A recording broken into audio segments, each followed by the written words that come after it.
Punjabi radio USA ਸੁਣ ਰਹੇ ਸਾਰੇ ਸਰੋਤਿਆਂ ਨੂੰ ਬਲਵਿੰਦਰ ਕੌਰ ਵੱਲੋਂ ਪਿਆਰ ਭਰੀ ਸਤਿ ਸ਼੍ਰੀ ਅਕਾਲ। ਸਰੋਤਿਓ, ਪ੍ਰੋਗਰਾਮ ਖਬਰ ਤੇ ਨਜ਼ਰ ਪ੍ਰੋਗਰਾਮ ਦੇ ਵਿੱਚ ਸਾਡੇ ਨਾਲ ਹੁੰਦੇ ਨੇ ਬਲਤੇਜ ਪੰਨੂ ਜੀ। ਦੱਸਦੇ ਨੇ ਭਾਰਤ ਵਿੱਚ, ਪੰਜਾਬ ਦੇ ਵਿੱਚ ਕੀ ਕੁਛ ਵਾਪਰਿਆ।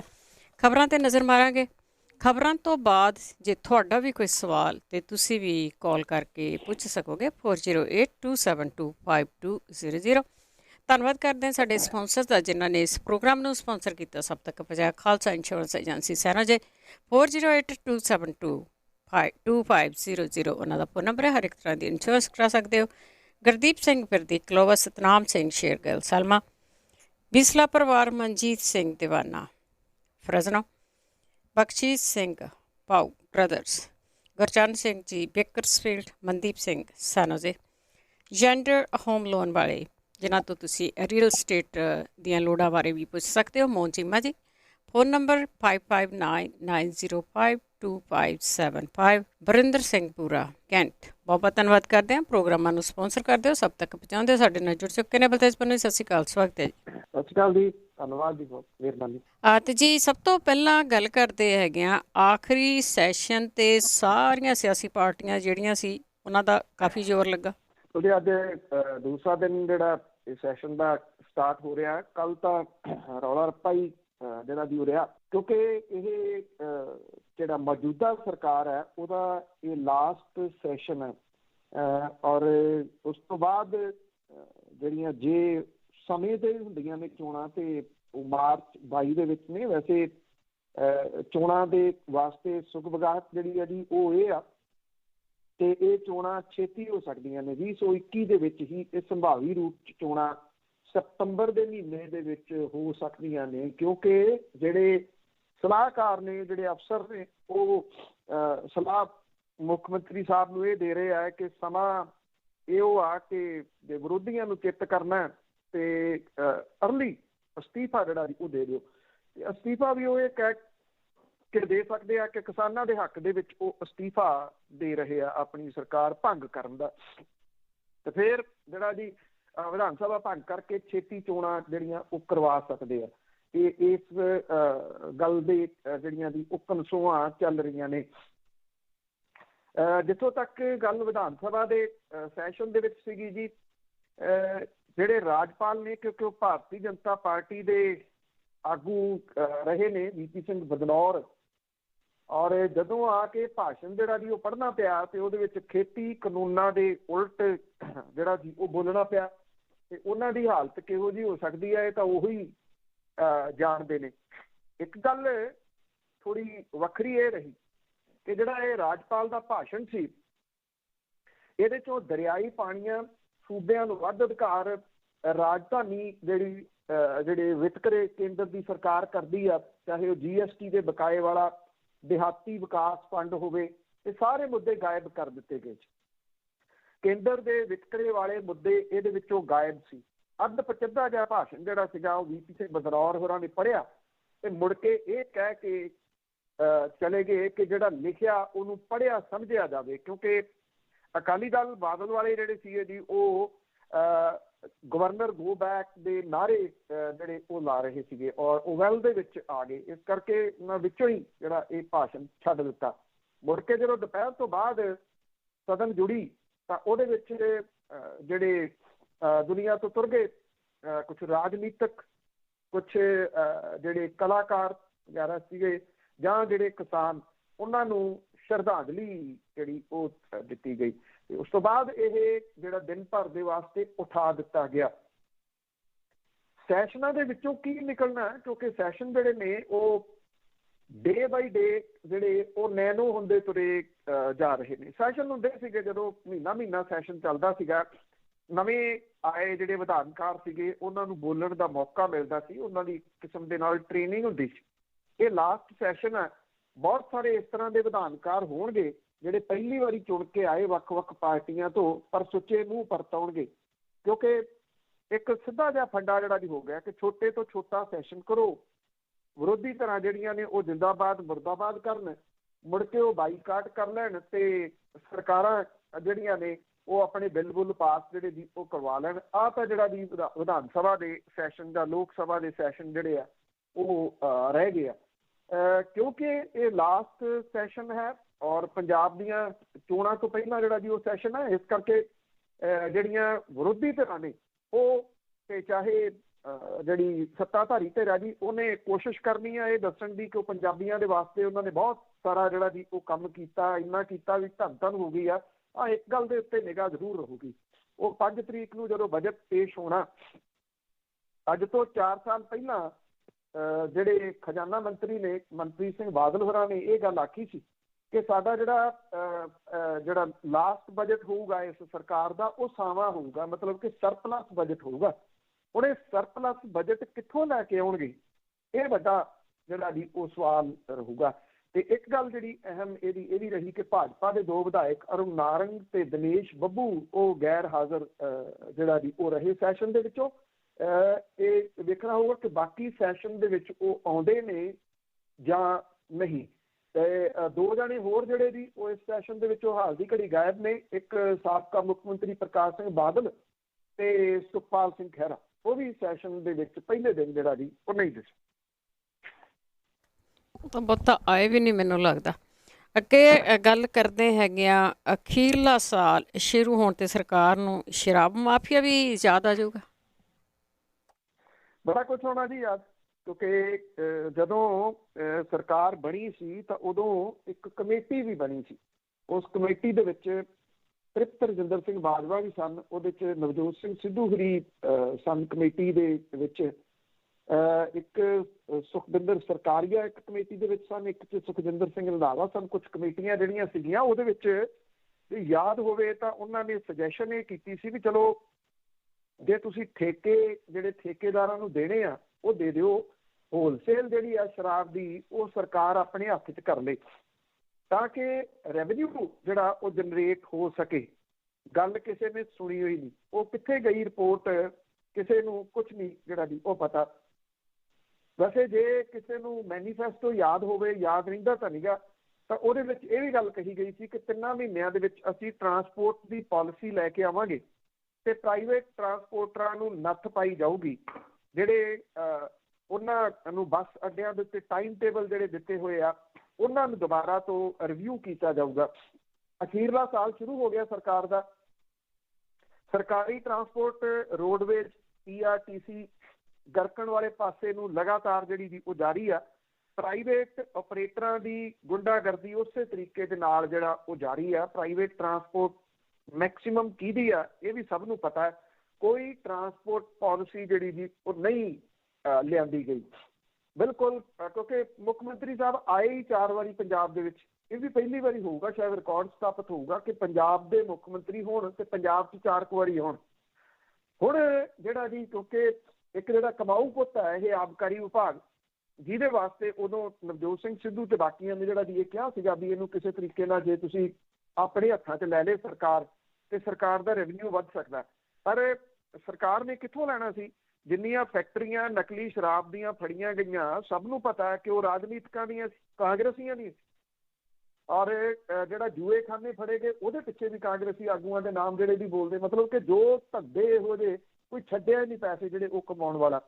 ਜਦੋਂ 125 ਲੋਕ ਮਰ ਗਏ ਸੀ ਮਾਝੇ ਦੇ ਵਿੱਚ ਤੇ ਉਹਨਾਂ ਦਾ ਮੂੰਹ ਉਦੋਂ ਬੰਦ ਕੀਤਾ ਗਿਆ ਪੈਸੇ ਦੇ ਕੇ ਤਾਂ ਕਿ ਇਹ ਲੋਕ ਜਿਹੜੇ ਬੋਲਣ ਨਾ। ਉਦੋਂ ਇਹ ਗੱਲ ਆਖੀ ਗਈ ਸੀ ਕਿ ਕਤਲ ਦਾ ਮੁਕੱਦਮਾ ਦਰਜ ਹੋਊਗਾ, 302 ਦਾ ਮੁਕੱਦਮਾ ਦਰਜ ਹੋਊਗਾ, ਕਿਸੇ ਦੇ ਉੱਤੇ ਮੁਕੱਦਮਾ ਦਰਜ ਨਹੀਂ ਹੋਇਆ।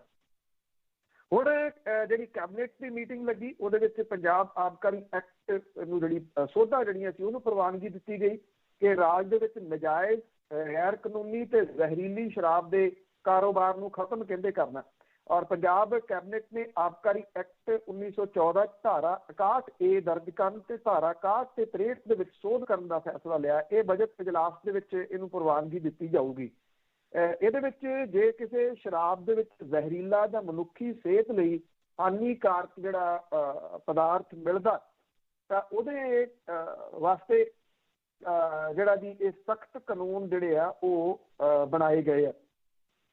ਸ਼ਰਾਬ ਤਿਆਰ ਕਰਨ ਦਾ ਵੇਚਣ ਵਾਲਾ ਵਿਅਕਤੀ ਸਜ਼ਾ ਦਾ ਹੱਕਦਾਰ ਹੋਊਗਾ। ਇਸ ਤਰ੍ਹਾਂ ਦੀ ਸ਼ਰਾਬ ਪੀਣ ਦੇ ਨਾਲ ਕਿਸੇ ਦੀ ਮੌਤ ਹੋਣ ਦੀ ਸੂਰਤ ਦੇ ਵਿੱਚ ਦੋਸ਼ੀ ਨੂੰ ਮੌਤ ਜਾਂ ਉਮਰ ਕੈਦ ਦੀ ਸਜ਼ਾ ਦੇਣ ਦੇ ਨਾਲ 20 ਲੱਖ ਰੁਪਏ ਤੱਕ ਜੁਰਮਾਨਾ ਜਿਹੜਾ ਉਹ ਲਾਇਆ ਜਾ ਸਕੂਗਾ। ਕਿਸੇ ਹੋਰ ਗੰਭੀਰ ਨੁਕਸਾਨ ਦੀ ਸਥਿਤੀ ਦੇ ਵਿੱਚ ਦੋਸ਼ੀ ਨੂੰ 1 ਸਾਲ ਦੀ ਕੈਦ ਤੇ 5 ਲੱਖ ਰੁਪਏ ਤੱਕ ਦਾ ਜੁਰਮਾਨਾ ਜਿਹੜਾ ਜੀ ਉਹ ਹੋ ਸਕੂਗਾ। ਜਿੰਨੀਆਂ ਫੈਕਟਰੀਆਂ ਹੁਣ ਤੱਕ ਫੜੀਆਂ ਗਈਆਂ ਨੇ, ਇੱਥੇ ਪਟਿਆਲੇ ਦੇ ਨੇੜੇ ਤੇੜੇ ਬੜੀਆਂ ਫੜੀਆਂ ਗਈਆਂ ਸੀ। ਇੱਕ MLA ਦਾ ਸਿੱਧਾ ਨਾਂ ਜਿਹੜਾ ਜੀ ਉਹਦੇ ਵਿੱਚ ਬੋਲਦਾ, ਕਾਂਗਰਸ ਦੇ MLA ਦਾ, ਫੈਕਟਰੀਆਂ ਉਹਦੀਆਂ ਸਨ। ਉਹਨਾਂ ਦੇ ਉੱਤੇ ਕਾਰਵਾਈ ਕੋਈ ਨਹੀਂ ਜਿਹੜੀ ਜੀ ਉਹ ਕੀਤੀ ਗਈ। ED ਜਿਹੜੀ ਸੀ ਉਹ ਕਾਗਜ਼ ਪੱਤਰ ਮੰਗਦੀ ਰਹੀ ਉਦੋਂ ਕਿ ਇਹ ਪੈਸਾ ਜਿਹੜਾ, ਕਿਉਂਕਿ ਬਹੁਤ ਮੋਟੀ ਕਮਾਈ ਜਿਹੜੀ ਸੀਗੀ ਖਾਸ ਤੌਰ ਦੇ ਉੱਤੇ ਲੋਕਡਾਊਨ ਦੇ ਵਿੱਚ ਇਹਨਾਂ ਫੈਕਟਰੀਆਂ ਤੋਂ ਜਿਹੜੀ ਉਹ ਕੀਤੀ ਗਈ। 4 ਸਾਲ ਰੱਜ ਕੇ ਪੈਸਾ ਕਮਾ ਲਿਆ। ਹੁਣ ਜਿਹੜਾ ਜੀ ਉਹ ਇਹਦੇ ਉੱਤੇ ਸਖਤ ਕਾਨੂੰਨਾਂ ਦਾ ਚੇਤਾ ਜਿਹੜਾ ਜੀ ਉਹ ਆ ਗਿਆ। ਕੈਬਨਿਟ ਨੇ ਜਿਹੜਾ ਮੈਕਸ ਹਸਪੀਟਲ ਹੈ ਉਹਨੂੰ ਸਿਹਤ ਵਿਭਾਗ ਦੀ ਜਿਹੜੀ ਜ਼ਮੀਨ ਹੈ 200 ਬੈੱਡਾਂ ਦੀ ਸਮਰੱਥਾ ਵਾਲਾ ਮੈਕਸ ਹਸਪੀਟਲ ਮੁਹਾਲੀ ਨੂੰ ਦੇਣ ਦੀ ਪ੍ਰਵਾਨਗੀ ਜਿਹੜੀ ਜੀ ਉਹ ਦੇਤੀ ਹੈ, ਤਾਂ ਕਿ ਇਸ ਹਸਪਤਾਲ ਦੀ ਸਮਰੱਥਾ ਦੇ ਵਿੱਚ 100 ਹੋਰ ਬੈੱਡਾਂ ਦਾ ਵਾਧਾ ਜਿਹੜਾ ਉਹ ਕੀਤਾ ਜਾ ਸਕੇ। ਸੋ ਕਾਰਪੋਰੇਟ ਅਦਾਰਿਆਂ ਦੇ ਖਿਲਾਫ ਕਿਸਾਨੀ ਸੰਘਰਸ਼ ਜਾਰੀ ਹੈ। ਸਰਕਾਰ ਕਹਿੰਦੀ ਹੈ ਕਿ ਪੰਜਾਬ ਸਰਕਾਰ ਕਿਸਾਨਾਂ ਦੇ ਨਾਲ, ਉਧਰ ਦੂਜੇ ਪਾਸੇ ਮੈਂ ਕਾਰਪੋਰੇਟ ਅਦਾਰਿਆਂ ਨੂੰ ਉਸੇ ਤਰੀਕੇ ਦੇ ਨਾਲ ਜ਼ਮੀਨਾਂ ਦਿੱਤੀਆਂ ਜਾਣ। ਬਹੁਤ ਕੁਝ ਹੋ ਰਿਹਾ ਜੀ, ਕਿਸਾਨ ਤੇ ਉਧਰ ਬੀਜੀ ਹੈਗੇ ਆ। ਅੱਗੇ ਗੱਲ ਕਰਦੇ ਆ PK ਦੀ, ਜਿਹੜਾ ਜੁਮਲੇਬਾਜ਼ ਆ, ਉਸ ਦੀ 1 ਰੁਪਏ ਦੀ ਨਿਯੁਕਤੀ ਤੇ ਵਿਵਾਦ ਭਖਿਆ। ਜਦੋਂ 17 ਦੀਆਂ ਚੋਣਾਂ ਹੋਈਆਂ ਸੀ ਤੇ ਉਦੋਂ ਬੜੇ ਸਾਰੇ ਨਾਅਰੇ ਜਿਹੜੇ ਉਹ ਘੜੇ ਗਏ ਸੀ। ਸਾਰੇ ਉਹ PK ਨਹੀਂ ਘੜੇ ਸੀਗੇ ਕਿ ਚਾਹੁੰਦਾ ਹੈ ਪੰਜਾਬ ਕੈਪਟਨ ਦੀ ਸਰਕਾਰ, ਕੈਪਟਨ ਨੇ ਸਹੁੰ ਚੁੱਕੀ, ਘਰ ਘਰ ਨੌਕਰੀ ਪੱਕੀ, ਸਾਰੇ ਕਰਜ਼ੇ ਤੇ ਕਿਸਾਨਾਂ ਦੇ ਸਾਰੇ ਕਰਜ਼ੇ ਤੇ ਲੀਕ। ਔਰ ਇਹ ਵੀ ਉਦੋਂ ਲਾਇਆ ਗਿਆ ਵੀ ਛੇਤੀ ਤੋਂ ਛੇਤੀ ਫਾਰਮ ਭਰੋ ਕਰਜ਼ੇ ਦੇ, ਕਰਜ਼ਾ ਮੁਆਫੀ ਦੇ, ਦੱਸੋ ਕਿੰਨੀ ਜ਼ਮੀਨ ਆ, ਕਿੰਨਾ ਕਰਜ਼ਾ, ਤੇ ਥੱਲੇ ਜਿਹੜਾ ਜੀ ਉਹ ਫਿਰ ਕਰਤਾ ਵੀ ਸਾਰਾ ਮਾਫ। ਤੇ ਫਾਰਮ ਜਿਹੜੇ ਸੀਗੇ ਜੀ ਉਹ ਭਰਾਏ ਗਏ ਸਮਾਰਟਫੋਨ ਦੇ ਵੀ। ਇਹ ਵੀ ਉਦੋਂ ਕਿਹਾ ਗਿਆ ਕਿ ਜਿਹੜੇ ਬੇਰੁਜ਼ਗਾਰ ਨੇ, ਬੇਰੁਜ਼ਗਾਰੀ ਭੱਤਾ 2500 ਰੁਪਈਆ ਮਹੀਨਾ ਮਿਲੂਗਾ ਨੌਜਵਾਨਾਂ ਨੂੰ।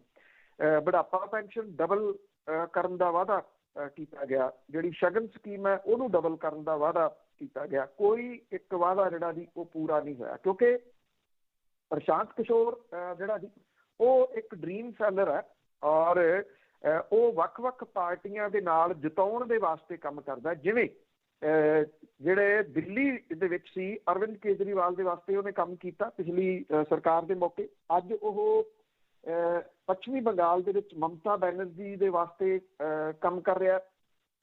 ਜਿਹੜਾ ਇੱਥੇ ਕੇਰਲ ਆ ਜੀ ਉਹਦੇ ਵਿੱਚ DMK ਦੇ ਵਾਸਤੇ ਉਹ ਕੰਮ ਕਰ ਰਿਹਾ। ਉਹਨੇ ਉੱਤਰ ਪ੍ਰਦੇਸ਼ ਦੇ ਵਿੱਚ 17 ਦੀਆਂ ਚੋਣਾਂ ਦੇ ਵਿੱਚ ਕਾਂਗਰਸ ਲਈ ਕੰਮ ਜਿਹੜਾ ਜੀ ਉਹ ਕੀਤਾ ਸੀਗਾ। ਇਹ ਅੱਖੀ ਘੱਟਾ ਕਿ 1 ਰੁਪਈਏ ਦੇ ਉੱਤੇ ਉਹਨੂੰ ਹਾਇਰ ਕੀਤਾ। ਉਹਦੀ ਐਡੀ ਵੱਡੀ ਟੀਮ ਹੈ ਜਿਹੜੀ ਇਹ ਸਾਰਾ ਕੁਝ ਦੇਖਦੀ ਆ। ਕਈ ਲੱਖਾਂ ਰੁਪਈਏ ਦਿਹਾੜੀ ਦਾ ਹੀ ਉਹਦਾ ਜਿਹੜਾ ਜੀ ਉਹ ਖਰਚ ਹੋਣਾ, ਜਿੰਨੀਆਂ ਤਨਖਾਹਾਂ ਤੇ ਜਿਹੜੇ ਤਰੀਕੇ ਦੇ ਨਾਲ ਉਹ ਚੱਲਦਾ। ਇਹ ਆਖਿਆ ਗਿਆ ਕਿ 1 ਰੁਪਈਏ ਤਨਖਾਹ ਦੇ ਉੱਤੇ ਉਹਨੂੰ ਪ੍ਰਿੰਸੀਪਲ ਸਕੱਤਰ ਲਾਇਆ ਗਿਆ। ਕਾਂਗਰਸੀਆਂ ਦੇ ਅੰਦਰ ਤਾਂ ਵਿਵਾਦ ਜਿਹੜਾ ਜੀ ਉਹ ਛਿੜਿਆ ਹੀ ਆ, ਕਿਉਂਕਿ ਕਾਂਗਰਸੀ 17 ਦੇ ਵਿੱਚ ਵੀ ਇਹ ਗੱਲ ਕਹਿੰਦੇ ਸੀਗੇ ਵੀ ਸਰਕਾਰ ਤਾਂ ਸਾਡੀ ਆ ਜਾਣੀ ਸੀ, ਉਂਝ ਹੀ ਆ ਜਾਣੀ ਸੀ। ਜਿਹੜੇ ਪ੍ਰਸ਼ਾਂਤ ਕਿਸ਼ੋਰ ਆ ਉਹਨੇ ਵਾਅਦੇ ਇੰਨੇ ਕਰਵਾਤੇ ਕਿ ਇਹ ਗਾਂ ਸਾਨੂੰ ਜਿਹੜੀਆਂ ਉਹ ਮੁਸ਼ਕਲਾਂ ਦੇਣਗੇ। ਸਿਆਸੀ ਹਲਕੇ ਜਿਹੜੇ ਜੀ ਇਸ ਗੱਲ ਤੋਂ ਹੈਰਾਨ ਨੇ ਕਿ ਜਿਹੜੀ ਕਾਂਗਰਸ ਸਰਕਾਰ ਹੈ ਉਹ ਜਿਸ ਮਾਮਲੇ ਦੇ ਉੱਤੇ ਸਭ ਤੋਂ ਵੱਧ ਘਿਰਦੀ ਆ ਉਹ ਇਹੀ ਮਾਮਲੇ ਆ ਕਿ ਜਿੰਨੇ ਜੁਮਲੇ ਛੱਡੇ ਗਏ 17 ਦੇ ਵਿੱਚ, ਉਹਨਾਂ ਦੇ ਵਿੱਚੋਂ ਕੁਝ ਵੀ ਜਿਹੜਾ ਜੀ ਉਹ ਸਾਹਮਣੇ ਜਿਹੜਾ ਅਸਲੀਅਤ ਦੇ ਵਿੱਚ ਨਹੀਂ ਆਇਆ। ਤੇ ਫਿਰ ਉਹਨੂੰ ਲਿਆ ਕੇ ਜਿਹੜਾ ਜੀ ਉਹ ਭਰਤੀ ਕਰ ਲਿਆ ਗਿਆ ਔਰ ਕੈਬਨਿਟ ਰੈਂਕ ਉਹਨੂੰ ਦੇ ਦਿੱਤੀ ਗਈ ਹੈ। ਕੈਬਨਿਟ ਮੰਤਰੀ ਵਾਲੀਆਂ ਸਾਰੀਆਂ ਸਹੂਲਤਾਂ ਉਹਨੂੰ ਮਿਲ ਗਈਆਂ। ਉਹਨੂੰ ਇੱਕ ਫੁੱਲੀ ਫਰਨਿਸ਼ ਘਰ, ਕੈਂਪ ਦਫ਼ਤਰ ਦੀ ਸਹੂਲਤ ਮਿਲੂਗੀ। ਟਰਾਂਸਪੋਰਟ ਵਿਭਾਗ ਦੇ ਵੱਲੋਂ ਗੱਡੀ ਦਿੱਤੀ ਜਾਊਗੀ। ਹਵਾਈ ਜਹਾਜ਼ ਤੇ ਰੇਲ ਗੱਡੀ ਦੇ ਵਿੱਚ ਐਗਜ਼ੈਕਟਿਵ ਕਲਾਸ ਦੇ ਸਫ਼ਰ ਦੀ ਸਹੂਲਤ ਮਿਲੂਗੀ।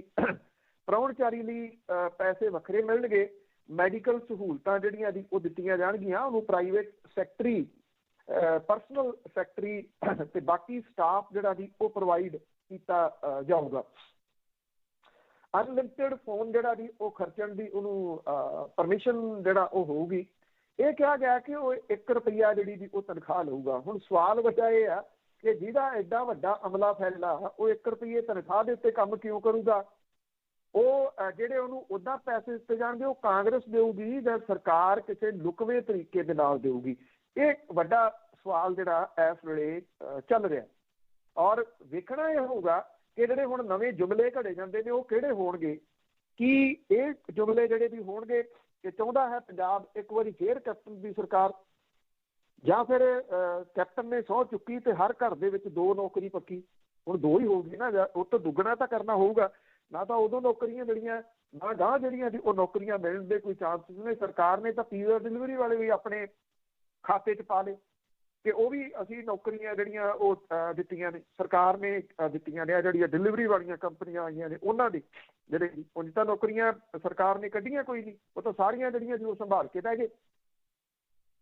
ਕਾਂਗਰਸ ਦੇ ਅੰਦਰ ਵੀ ਘੁਸਰ ਮੁਸਰ ਜਿਹੜੀ ਹੈ ਜੀ ਉਹ ਤੇਜ਼ ਇਹਦੇ ਨਾਲ ਹੋ ਗਈ ਹੈ, ਕਿਉਂਕਿ ਸੁਪਰੀਮ ਕੋਰਟ ਦੇ ਹੁਕਮਾਂ ਦੇ ਮੁਤਾਬਕ ਵੀ ਜਿਹੜੇ ਕੈਬਨਿਟ ਮੰਤਰੀ ਨੇ ਉਹਨਾਂ ਦੀ ਗਿਣਤੀ ਨਹੀਂ ਵਧਾਈ ਜਾ ਸਕਦੀ। ਹੁਣ ਇਹਨੂੰ ਕੈਬਨਿਟ ਰੈਂਕ ਜਿਹੜਾ ਉਹ ਦੇ ਕੇ ਕੈਪਟਨ ਅਮਰਿੰਦਰ ਸਿੰਘ ਹੋਰੀ ਜਿਹੜਾ ਉਹ ਲੈ ਕੇ ਆਏ ਆ। ਸੋ ਇਹ ਆਉਂਦੇ ਦਿਨਾਂ ਦੇ ਦੌਰਾਨ ਇੱਕ ਤਾਂ ਜਮਲੇ ਜਿਹੜੇ ਜੀ ਕਿਹੜੇ ਘੜੇ ਜਾਣਗੇ, ਕਿਉਂਕਿ ਇਹ ਵੀ ਸਭ ਨੂੰ ਪਤਾ ਕਿ ਕੈਪਟਨ ਅਮਰਿੰਦਰ ਸਿੰਘ ਹੋਰਾਂ ਨੇ ਆਪਣੇ ਆਪ ਨੂੰ ਆਪ ਹੀ ਨਿਗਮ ਦੀਆਂ ਚੋਣਾਂ ਤੋਂ ਬਾਅਦ 2022 ਦਾ ਕਪਤਾਨ ਨਾਂ ਦਾ ਪੋਸਟਰ ਜਾਰੀ ਕਰਕੇ ਜਿਹੜਾ ਦੀ ਖੁਦ ਨੂੰ ਡਿਕਲੇਅਰ ਕਰ ਲਿਆ ਕਿ 22 ਦੇ ਵਿੱਚ ਉਹ ਮੁੱਖ ਮੰਤਰੀ ਦੇ ਅਹੁਦੇ ਦੇ ਵਾਸਤੇ ਜਿਹੜਾ ਦੀ ਉਹ ਉਮੀਦਵਾਰ ਹੋਣਗੇ। ਇਹ ਮਾਮਲਾ ਅਜੇ ਕੰਟਰੋਵਰਸੀ ਦੇ ਵਿੱਚ ਹੀ ਆ ਤੇ ਉਹਨਾਂ ਨੇ ਪੀਕੇ ਨੂੰ ਹਾਇਰ ਕਰਕੇ ਜਿਹੜਾ ਜੀ ਕੱਲ ਇਹਦੇ ਆਰਡਰ ਕਰਕੇ ਕਾਂਗਰਸ ਦੇ ਅੰਦਰ ਵੀ ਇੱਕ ਕੰਟਰੋਵਰਸੀ ਜਿਹੜੀ ਹੈ ਜੀ ਉਹ ਸ਼ੁਰੂ ਕਰਵਾ ਲਈ। ਚਲੋ ਚਾਹ ਤੇ ਡਟ ਕੇ ਕਰਨ ਨਾ ਫਿਰ ਆ ਅੱਗੇ ਗੱਲ ਕਰਦੇ ਆ ਬਹਿਬਲ ਗੋਲੀकांड ਦੀ। ਉਮਰਾ ਨੰਗਲ ਤੇ ਸਮੇਧ ਸੈਣੀ ਆ ਜਿਹੜੇ ਉਹ ਗ੍ਰਿਫਤਾਰੀ ਤੇ ਰੋਕ ਲੱਗ ਗਈ ਉਹਨਾਂ ਦੀ। ਤੇ ਉਹ ਜਿਹੜੀਆਂ 17 ਦੀਆਂ ਚੋਣਾਂ ਸੀ ਉਹਦੇ ਵਿੱਚ 2 ਸਭ ਤੋਂ ਅਹਿਮ ਮੁੱਦੇ ਜਿਹੜੇ ਚੱਲਦੇ ਸੀ, ਤਾਂ ਚਿੱਟਾ ਤੇ ਦੂਸਰਾ ਗੁਰੂ ਗ੍ਰੰਥ ਸਾਹਿਬ ਦੀ ਬੇਅਦਬੀ। 4 ਹਫ਼ਤਿਆਂ ਦੇ ਵਿੱਚ ਜਿਹੜਾ ਨਸ਼ੇ ਦਾ ਲੱਕ ਤੋੜਨ ਦੀ ਸਹੁੰ ਗੁਟਕਾ ਸਾਧ ਚੁੱਕ ਕੇ ਜਿਹੜਾ ਖਾਧੀ ਗਈ ਸੀ, ਉਹ ਵੀ ਪ੍ਰਸ਼ਾਂਤ ਕਿਸ਼ੋਰ ਹੋਰਾਂ ਦਾ ਆਈਡੀਆ ਜਿਹੜਾ ਵੀ ਉਹ ਸੀਗਾ ਕਿ ਲੋਕਾਂ ਨੂੰ ਧਾਰਮਿਕ ਤੌਰ ਦੇ ਉੱਤੇ ਵੀ ਜਿਹੜਾ ਉਹ ਵਰਗਲਾਇਆ ਜਾਵੇ। ਉਦੋਂ ਔਰ ਜਿਹੜਾ ਕਿੰਨਾ ਕੁ ਨਸ਼ਿਆਂ ਦਾ ਲੱਕ ਟੁੱਟਿਆ ਜੀ ਉਹ ਸਭ ਦੇ ਸਾਹਮਣੇ ਆ, ਕੋਈ ਵੱਡਾ ਨਹੀਂ ਫੜਿਆ ਗਿਆ। 3 ਇਨਕੁਆਇਰੀ ਜਿਹੜੀਆਂ ਉਹ ਹਾਈ ਕੋਰਟ ਦੇ ਵਿੱਚ ਪਈਆਂ ਨੇ। ਇੱਕ ਇਹਦੇ ਵਿੱਚ ਹੈਗੀ ਆ ਇਨਫੋਰਸਮੈਂਟ ਡਾਇਰੈਕਟੋਰੇਟ ਦੇ ਨਿਰੰਜਨ ਸਿੰਘ ਹੋਰਾਂ ਦੇ ਵੱਲੋਂ ਕੀਤੀ ਹੋਈ ਇਨਕੁਆਇਰੀ, ਸੀਲਬੰਦ ਹੈ, ਲਿਫਾਫਾ ਪਿਆ। ਦੂਜੀ ਹੈ STF ਦੇ ਮੁਖੀ ਹਰਪ੍ਰੀਤ ਸਿੰਘ ਸਿੱਧੂ ਹੋਰਾਂ ਦੇ ਵੱਲੋਂ ਕੀਤੀ ਗਈ ਇਨਕੁਆਇਰੀ, ਲਿਫਾਫਾ ਬੰਦ ਹੈ, ਸੀਲ ਬੰਦ ਹੈ। ਤੀਸਰੀ ਇਨਕੁਆਇਰੀ ਹੈ DGP ਸਿਧਾਰਥ ਚਟੋਪਾਧਿਆ ਹੋਰਾਂ ਦੇ ਵੱਲੋਂ ਹਾਈ ਕੋਰਟ ਦੇ ਹੁਕਮਾਂ ਦੇ ਉੱਤੇ ਕੀਤੀ ਗਈ ਇਨਕੁਆਇਰੀ, ਲਿਫਾਫਾ ਸੀਲ ਬੰਦ ਹੈ, ਬੰਦ ਹੈ। ਹੁਣ ਸਵਾਲ ਇਹ ਆ ਕਿ ਜਦੋਂ ਇਹ 3 ਲਿਫਾਫੇ ਨਹੀਂ ਖੁੱਲੇ, ਘੱਟੋ ਘੱਟ ਲੋਕਾਂ ਨੂੰ ਇਹੀ ਪਤਾ ਲੱਗਦਾ ਕਿ ਇਹ ਜਿਹੜੀ ਤਸਕਰੀ ਹੈ ਇਹਦੇ ਵਿੱਚ ਕੌਣ ਲੋਕ ਜਿਹੜਾ ਉਹ ਸ਼ਾਮਲ ਨੇ, ਜੇ ਨਾ ਹੀ ਉਹਨਾਂ ਨੂੰ ਜਿਹੜਾ ਜੀ ਉਹ ਪਤਾ ਲੱਗ ਜੇ। ਉਹ ਲਿਫਾਫੇ ਸਾਰੇ ਦੇ ਸਾਰੇ ਬੰਦ ਪਏ ਨੇ। ਜਿਹੜਾ ਇਹ ਬੇਅਦਬੀ ਵਾਲਾ ਮਾਮਲਾ ਸੀਗਾ, ਇਹ ਜਿੰਨਾ ਕੁ ਘੱਟੇ ਮਿੱਟੀ ਰੋਲ ਦਿੱਤਾ ਪਿਛਲੇ 4 ਸਾਲਾਂ ਦੇ ਦੌਰਾਨ, ਉਹ ਸਭ ਦੇ ਜਿਹੜਾ ਵੀ ਉਹ ਸਾਹਮਣੇ ਆ। ਜਦੋਂ ਇਹਨਾਂ ਦੋਨਾਂ ਕੋਲੇ ਜ਼ਮਾਨਤ ਹੈ ਨਹੀਂ ਸੀਗੀ, ਉਹ ਕਿਵੇਂ ਜਿਹੜਾ ਜੀ ਉਹ ਫਿਰਦੇ ਰਹੇ, ਉਹਨਾਂ ਦੀ ਅਰੈਸਟ ਕਿਉਂ ਨਹੀਂ ਹੋਈ? ਇਹ ਸਰਕਾਰ ਦੀ ਅਣਗਹਿਲੀ ਹੈ ਸਿੱਧੀ ਕਿ ਉਹਨੇ ਕੁਛ ਵੀ ਇਹਦੇ ਉੱਤੇ ਕਾਰਵਾਈ ਨਹੀਂ ਕੀਤੀ। ਸਾਬਕਾ DGP ਸਮੇਧ ਸੈਣੀ ਹੋਰੀ ਓਪਨਲੀ ਕਹਿੰਦੇ ਨੇ ਮੈਂ ਆਪਣੇ ਘਰੇ ਬੈਠਾ, ਜੇ ਕਿਸੇ ਨੇ ਗ੍ਰਿਫਤਾਰ ਕਰਨਾ ਤਾਂ ਕਰ ਲੇ। ਉਹਨੂੰ ਕਿਉਂਕਿ ਭਰੋਸਾ ਇਸ ਚੀਜ਼ ਦਾ ਕਿ ਉਹਨੂੰ ਕੁਛ ਨਹੀਂ ਹੋ ਸਕਦਾ। ਸਾਬਕਾ DGP ਤੇ ਮੁਅੱਤਲ ਚੱਲਦੇ IG ਉਮਰਾ ਨੰਗਲ ਹੋਰਾਂ ਨੇ ਹਾਈ ਕੋਰਟ ਦੇ ਵਿੱਚ ਜਿਹੜੀ ਜੀ ਅਗਾਊਂ ਜ਼ਮਾਨਤ ਦੀ ਅਰਜ਼ੀ ਲਾਈ ਸੀਗੀ। ਇਹਨਾਂ ਨੂੰ ਅਗਾਊਂ ਜ਼ਮਾਨਤ ਮਿਲ ਗਈ ਹੈ। ਇਹ ਕਿਹਾ ਕਿ 8 ਮਾਰਚ ਨੂੰ ਜਿਹੜੇ ਇਲਾਕਾ ਮੈਜਿਸਟਰੇਟ ਆ ਉਹਦੀ ਅਦਾਲਤ ਦੇ ਵਿੱਚ ਹਾਜ਼ਰ ਹੋਣ ਦੇ ਹੁਕਮ ਜਿਹੜੇ ਆ ਜੀ ਉਹ ਦਿੱਤੇ ਆ। ਇਹ ਦੋਵੇਂ ਇਹ ਕਹਿੰਦੇ ਸੀਗੇ ਕਿ ਜਦੋਂ ਅਸੀਂ ਉੱਥੇ ਪੇਸ਼ ਹੋਵਾਂਗੇ ਅਦਾਲਤ 'ਚ ਸਾਨੂੰ ਗ੍ਰਿਫਤਾਰ ਕੀਤਾ ਜਾ ਸਕਦਾ, ਕਿਉਂਕਿ ਚਲਾਨ ਦੇ ਵਿੱਚ ਇਹਨਾਂ ਦੋਨਾਂ ਦੇ ਉੱਤੇ ਕਤਲ ਦਾ ਮੁਕੱਦਮਾ ਜਿਹੜਾ ਉਹ ਦਰਜ ਕੀਤਾ ਗਿਆ, ਜਿਹੜੀ ਬਹਿਬਲ ਕਲਾਂ ਦੇ ਵਿੱਚ ਗੋਲੀ ਚੱਲੀ ਸੀਗੀ। ਪਰ ਇਹ ਟਿੱਚ ਜਾਣਦੇ ਰਹੇ ਆ ਜੀ ਜਿਹੜੀ ਇਨਕੁਆਇਰੀ ਆ ਉਹਨੂੰ ਵੀ ਤੇ ਅਦਾਲਤ ਨੂੰ ਵੀ। ਜਿਹੜੇ ਵਕੀਲ ਨੇ ਸਰਕਾਰ ਦੇ, ਉਹ ਇਹ ਜਿਹੜੇ ਕਹਿੰਦੇ ਰਹੇ ਕਿ ਇਹਨਾਂ ਨੂੰ ਜ਼ਮਾਨਤ ਨਾ ਦਿਓ, ਕਿਉਂਕਿ ਇਹ ਛਾਣਬੀਣ ਦੇ ਵਿੱਚ ਜਿਹੜੀ ਹੋ ਰਹੀ ਆ ਉਹਦੇ ਵਿੱਚ ਸ਼ਾਮਲ ਨਹੀਂ ਹੋਏ, ਤੇ ਇਸ ਕਰਕੇ ਉਹ ਛਾਣਬੀਣ ਰੁਕੀ ਹੋਈ ਆ। ਇਹ ਅਦਾਲਤ ਦੇ ਵਿੱਚ ਕਿਹਾ, ਜਦੋਂ ਕਿ ਛਾਣਬੀਣ ਤੋਂ ਇਹ ਸਟੈਪ ਅੱਗੇ ਜਾ ਚੁੱਕੀ ਹੋਈ ਹੈ ਸਾਰੀ। ਇਹਦਾ ਤਾਂ ਚਲਾਨ ਪੇਸ਼ ਹੋ ਗਿਆ ਹੈ। ਜਦੋਂ ਚਲਾਨ ਪੇਸ਼ ਹੋ ਗਿਆ, ਹੁਣ ਤਾਂ ਅਦਾਲਤ ਦੇ ਵਿੱਚ ਜਿਹੜਾ ਟਰਾਇਲ ਹੈ ਉਹਦੇ ਵਿੱਚ ਇਹਨਾਂ ਨੇ ਪੇਸ਼ ਹੋਣਾ। ਇੰਨੀ ਕੁ ਜਾਣਕਾਰੀ ਇਹਨਾਂ ਦੇ ਪੰਜਾਬ ਸਰਕਾਰ ਦੇ ਵਕੀਲਾਂ ਦੇ ਕੋਲੇ ਹੈ ਜੀ। ਸੋ ਵੇਖਣਾ ਇਹੀ ਹੋਊਗਾ, ਜਿਹੜੀ ਆਪਾਂ ਪੀਕੇ ਵਾਲੀ ਵੀ ਗੱਲ ਕਰਕੇ ਹਟੇ ਹਾਂ, ਕਿ ਲੋਕ ਜਿਹੜੇ ਨੇ ਉਹਨਾਂ ਨੂੰ ਇਹ ਚੀਜ਼ਾਂ ਯਾਦ ਰਹਿੰਦੀਆਂ ਨੇ ਜਾਂ ਨਹੀਂ। ਜੇ ਯਾਦ ਨਹੀਂ ਰਹਿੰਦੀਆਂ ਕਿ ਕੀ ਕੁਝ ਹੋਇਆ, ਕਿਵੇਂ ਕਿਵੇਂ ਜਿਹੜਾ ਵੀ ਉਹ ਕੀਤਾ ਗਿਆ, ਅੱਜ ਤੱਕ ਪੰਜਾਬ ਦੇ ਇਤਿਹਾਸ ਦੇ ਵਿੱਚ ਗੁਰੂ ਗ੍ਰੰਥ ਸਾਹਿਬ ਦੀ ਇਉਂ ਬੇਅਦਬੀ ਕਦੇ ਨਹੀਂ ਹੋਈ ਕਿ ਉਹਨੂੰ ਚੋਰੀ ਕਰ ਲਿਆ ਜਾਵੇ, ਪੋਸਟਰ ਲਾ ਦਿੱਤਾ ਜਾਵੇ ਵੀ ਸਾਡੇ ਕੋਲੇ ਆ, ਜੋ ਕਰਨਾ ਕਰ ਲਓ, ਤੇ ਮੁੜ ਕੇ ਉਹਦੇ ਪੱਤਰੇ ਜਿਹੜੇ ਉਹ ਪਾੜ ਕੇ ਉਹਨੂੰ ਰੂੜੀਆਂ ਤੇ ਖਿਲਾਰਿਆ ਜਾਵੇ, ਛੱਪੜਾਂ ਦੇ ਵਿੱਚ ਜਿਹੜਾ ਉਹ ਖਿਲਾਰਿਆ ਜਾਵੇ। ਤੇ ਇੰਨੇ ਸਾਲ ਲੰਘ ਜਾਣ ਤੋਂ ਬਾਅਦ ਅੱਜ ਤੱਕ ਇਹੀ ਨਾ ਪਤਾ ਲੱਗੇ ਕਿ ਇਹਦੇ ਪਿੱਛੇ ਕਿਹੜਾ ਦਿਮਾਗ ਸੀ, ਸ਼ਾਤਰ ਦਿਮਾਗ ਸੀ, ਜਿਹਨੇ ਇਹਨਾਂ ਘਟਨਾਵਾਂ ਨੂੰ ਅੰਜਾਮ ਦਿੱਤਾ। ਤੇ ਮੁੜ ਕੇ ਸ਼ਾਂਤਮਈ ਤਰੀਕੇ ਦੇ ਨਾਲ ਰੋਸ ਪ੍ਰਗਟ ਕਰ ਰਹੇ ਜਿਹੜੇ ਲੋਕ ਸੀਗੇ, ਉਹਨਾਂ ਦੇ ਉੱਤੇ ਗੰਦੇ ਪਾਣੀ ਦੀਆਂ ਵਿਛਾੜਾਂ, ਸੀਵਰੇਜ ਵਾਲੇ ਪਾਣੀ ਦੀਆਂ ਵਿਛਾੜਾਂ, ਤੇ ਮੁੜ ਕੇ ਗੋਲੀ ਚਲਾਉਣ ਦਾ ਹੁਕਮ ਕਿਹਨੇ ਦਿੱਤਾ? ਦੇਖੋ, ਉਹ ਤਾਂ ਰਾਜ ਭਾਗ ਹੰਡਾਉਂਦੇ ਰਹੇ ਆ, ਅੱਗੇ ਆਉਣ ਵਾਲੇ ਟਾਈਮ ਦੇ ਵਿੱਚ ਵੀ ਜ਼ਰੂਰ ਉਹ ਕੁਰਸੀਆਂ ਮੰਨਣਗੇ। ਅੱਗੇ ਗੱਲ ਕਰਦੇ ਆ ਹਰਿਆਣੇ ਦੇ ਕਿਸਾਨਾਂ ਦੀ। ਉਹਨਾਂ ਨੇ ਬਿਜਲੀ ਮੰਤਰੀ ਨੂੰ ਘੇਰਿਆ ਤੇ ਮਸਾਂ ਹੀ ਛਡਾਇਆ ਪੁਲਿਸ ਨੇ। ਜਿਹੜੇ ਖੇਤੀ ਕਾਨੂੰਨਾਂ ਨੂੰ ਰੱਦ ਕਰਾਉਣ ਦੇ ਵਾਸਤੇ ਜੀ ਹਰਿਆਣਾ ਦਾ ਬਿਜਲੀ ਮੰਤਰੀ ਚੌਧਰੀ ਰਣਜੀਤ ਸਿੰਘ, ਉਹਦੇ ਅਸਤੀਫੇ ਦੀ ਮੰਗ ਨੂੰ ਲੈ ਕੇ ਜਿਹੜੇ ਕਿਸਾਨ ਸੀਗੇ, ਉਹਨੇ ਪੁਲਿਸ ਦੇ ਸਾਰੇ ਬੈਰੀਕੇਡ ਤੋੜਤੇ ਤੇ ਉਹਦੇ ਘਰ ਦੇ ਨੇੜੇ ਪਹੁੰਚ ਗਏ। ਜਿਹੜਾ ਅਚਾਨਕ ਉਹਦੇ ਘਰ ਦਾ ਘਿਰਾਓ ਕਰਨ ਦੇ ਨਾਲ ਪੁਲਿਸ ਨੂੰ ਭਾਜਣਾ ਹਰਿਆਣੇ ਦੀ ਪੁਲਿਸ ਨੂੰ ਪੈ ਗਈਆਂ। ਵੱਡੀ ਗਿਣਤੀ ਦੇ ਵਿੱਚ ਜਿਹੜੀ ਪੁਲਿਸ ਸੀਗੀ, ਉਹਨੇ ਚੌਧਰੀ ਰਣਜੀਤ ਸਿੰਘ ਦੇ ਘਰ ਦੇ ਨੇੜੇ ਪਹੁੰਚ ਕੇ ਕਿਸਾਨਾਂ ਨੂੰ ਅੱਗੇ ਵਧਣ ਤੋਂ ਰੋਕਣ ਦੀ ਜਿਹੜੀ ਉਹ ਕੋਸ਼ਿਸ਼ ਕੀਤੀ। 2 ਘੰਟਿਆਂ ਤੱਕ ਸਥਿਤੀ ਜਿਹੜੀ ਸੀ ਉਹ ਬਹੁਤ ਤਣਾਅਪੂਰਨ ਉੱਥੇ ਰਹੀ। ਕਿਸਾਨਾਂ ਨੇ ਕਾਲੇ ਝੰਡੇ ਫੜੇ ਹੋਏ ਸੀ, ਮੰਤਰੀ ਦੇ ਖਿਲਾਫ ਜਿਹੜੀ ਦੀ ਉਹ ਨਾਅਰੇਬਾਜ਼ੀ ਕਰਦੇ ਸੀ। ਪੁਲਿਸ ਨੂੰ ਇਹ ਅਚਾਨਕ ਹੋਏ ਜਿਹੜਾ ਹਮਲਾ ਸੀਗਾ ਜੀ, ਉਹਦੇ ਤੋਂ ਭਾਜਣਾ ਜਿਹੜੀਆਂ ਦੀ ਉਹ ਪਈਆਂ। ਜਦੋਂ ਜਿਹੜੇ ਕਿਸਾਨ ਸੀ ਉਹ ਗੜੀਆਂ ਦੇ ਵਿੱਚੋਂ ਹੁੰਦੇ ਹੋਏ ਹਰਿਆਣੇ ਦੇ ਬਿਜਲੀ ਮੰਤਰੀ ਦੇ ਘਰ ਦੇ ਨੇੜੇ ਜਿਹੜਾ ਦੀ ਉਹ ਪਹੁੰਚ ਗਏ, ਔਰ ਇੱਕਦਮ ਫੋਰਸ ਲਿਆ ਕੇ ਬਹੁਤ ਔਖਿਆਂ ਹੋ ਕੇ ਜਿਹੜਾ ਸੀਗਾ ਜੀ ਉਹ ਪੁਲਿਸ ਦੇ ਵੱਲੋਂ ਕਿਸਾਨਾਂ ਨੂੰ ਰੋਕਿਆ ਗਿਆ। 2 ਘੰਟਿਆਂ ਤੱਕ ਪੁਲਿਸ ਵਾਲੇ ਜਿਹੜੇ ਸੀ ਉਹ ਕਿਸਾਨਾਂ ਦੇ ਮੂਹਰੇ ਕੰਧ ਬਣ ਕੇ ਖੜੇ ਰਹੇ। ਖੇਤੀ ਕਾਨੂੰਨ ਰੱਦ ਕਰਾਉਣ ਲਈ ਹਰਿਆਣੇ ਦੇ ਉਪ ਮੁੱਖ ਮੰਤਰੀ ਦੁਸ਼ਯੰਤ ਚੌਟਾਲਾ ਤੇ ਬਿਜਲੀ ਮੰਤਰੀ ਚੌਧਰੀ ਰਣਜੀਤ ਸਿੰਘ ਦੇ ਅਸਤੀਫਿਆਂ ਦੀ ਮੰਗ ਨੂੰ ਜਿਹੜਾ ਜੀ ਉਹ ਲੈ ਕੇ ਇਹ ਵਿਰੋਧ ਕੀਤਾ ਜਾ ਰਿਹਾ। ਜਿਹੜਾ ਇਹ ਚੌਧਰੀ ਰਣਜੀਤ ਸਿੰਘ ਹੈ, ਇਹ ਜੇਜੇਪੀ ਦੇ ਵਿੱਚੋਂ ਜਿਹੜਾ ਦੀ ਉਹ ਜਨ ਨਾਇਕ ਜਨਤਾ ਪਾਰਟੀ ਜਿਹੜੀ ਆ ਉਹ ਜਾਟਾਂ ਦੀਆਂ ਨਰੋਲ ਵੋਟਾਂ ਲੈ ਕੇ ਜਿੱਤੀ ਹੈ। ਔਰ ਅੱਜ ਜਿਹੜਾ ਜਦੋਂ ਇਹ ਕਿਸਾਨ ਮੁਸ਼ਕਲ ਦੇ ਵਿੱਚ ਨੇ, ਕਿਸਾਨ ਸੰਘਰਸ਼ ਕਰ ਰਹੇ ਨੇ, ਤੇ ਉਹ ਆਰਾਮ ਦੇ ਨਾਲ ਜਿਹੜਾ ਜੀ ਉਹ ਕੁਰਸੀਆਂ ਦੇ ਉੱਤੇ ਬੈਠੇ ਨੇ। ਕਿਸਾਨ ਜਿਹੜੇ ਨੇ ਉਹ ਲਗਾਤਾਰ ਇਹ ਮੰਗ ਕਰ ਰਹੇ ਆ ਕਿ ਅਸੀਂ ਤੁਹਾਨੂੰ ਚੁਣਿਆ ਸੀ, ਤੁਸੀਂ ਭਾਰਤੀ ਜਨਤਾ ਪਾਰਟੀ ਦੀ ਸਰਕਾਰ ਤੋਂ ਅਸਤੀਫੇ ਦੇ ਕੇ ਵਾਪਸ ਬਾਹਰ ਆਓ। ਔਰ ਜਿਹੜੇ ਜਨ ਨਾਇਕ ਜਨਤਾ ਪਾਰਟੀ ਦੇ ਦੁਸ਼ਯੰਤ ਚੌਟਾਲਾ ਨੇ, ਉਹ ਇਸ ਕਰਕੇ ਚੁੱਪ ਵੱਟੀ ਬੈਠੇ ਆ ਵੀ ਅੱਜ ਭੜਕ ਸਮਝੌਤਾ ਹੋ ਜਾਊਗਾ, ਕਾਹਦੇ ਲਈ ਗੱਡੀਆਂ ਜਿਹੜੀਆਂ ਜੀ ਉਹ ਛੱਡਣੀਆਂ ਨੇ। ਤੇ ਚੁੱਪ ਕਰਕੇ ਜਿਹੜਾ ਜੀ ਉਹ ਗੱਡੀਆਂ ਦਾ ਆਨੰਦ ਜਿਹੜਾ ਉਹ ਮਾਣ ਰਹੇ ਆ। ਬੇਸ਼ੱਕ ਪਿੰਡਾਂ ਥਾਵਾਂ ਦੇ ਉੱਤੇ ਇਹਨਾਂ ਨੂੰ ਵੜਨ ਤਾਂ ਕਿਤੇ ਨਹੀਂ ਜਿਹੜਾ ਜੀ ਉਹ ਦਿੱਤਾ ਜਾ ਰਿਹਾ। ਪੁਲਿਸ ਨੇ ਚੌਧਰੀ ਰਣਜੀਤ ਸਿੰਘ ਦੇ ਘਰ ਨੂੰ ਜਾਂਦੀ ਮੁੱਖ ਸੜਕ ਦੇ ਉੱਤੇ ਬੈਰੀਕੇਡ ਲਾਇਆ ਹੋਇਆ ਸੀਗਾ, ਪਰ ਕਿਸਾਨ ਪੁਲਿਸ ਨੂੰ ਜਿਹੜੀ ਸੀ ਉਹ ਝਕਾਨੀ ਦੇ ਕੇ ਉਹਦੇ ਘਰ ਦੇ ਨੇੜੇ ਜਿਹੜਾ ਵੀ ਉਹ ਪਹੁੰਚ ਗਏ। ਉਹਦੇ ਅਸਤੀਫੇ ਨੂੰ ਲੈ ਕੇ ਜਿਹੜੀ ਵੀ ਉਹ ਨਾਅਰੇਬਾਜ਼ੀ ਵੀ ਜਿਹੜੀ ਉਹ ਕੀਤੀ। ਇਹ ਜਿਹੜਾ ਸਰਜੀਕਲ ਸਟ੍ਰਾਈਕ ਕੀਤੀ ਕਿਸਾਨਾਂ ਨੇ, ਇਹਦੇ ਤੋਂ ਜਿਹੜੀ ਹੈ ਜੀ ਉਹ ਪੁਲਿਸ ਹੱਕੀ ਬੱਕੀ ਜਿਹੜਾ ਰਹਿ ਗਈ ਕਿ ਉਹਨਾਂ ਕੋਲੇ ਕਿਸੇ ਕਿਸਮ ਦੀ ਕੋਈ ਇਨਫੋਰਮੇਸ਼ਨ ਨਹੀਂ ਸੀ ਕਿ ਕਿਸਾਨਾਂ ਨੇ ਐਡੀ ਵੱਡੀ ਗਿਣਤੀ ਦੇ ਵਿੱਚ ਪਹੁੰਚ ਕੇ ਉੱਥੇ ਹੱਲਾ ਜਿਹੜਾ ਉਹ ਬੋਲ ਦੇਣਾ ਮੰਤਰੀ ਦੇ ਘਰ ਦੇ। ਬਹੁਤ ਵੱਡਾ ਹਮਲਾ ਮਾਰਿਆ ਜੀ ਉਹਨਾਂ ਨੇ। ਅੱਗੇ ਕਰਦੇ ਆ ਗੱਲ ਹੁਣ ਵੋਟਾਂ ਜਿਸ ਤਰ੍ਹਾਂ ਆਉਣ ਵਾਲੀਆਂ ਹੀ ਆ, ਭੱਜ ਤੋੜ ਜਿਹੜੀ ਆ ਪਾਰਟੀਆਂ ਦੀ ਚੱਲੂਗੀ।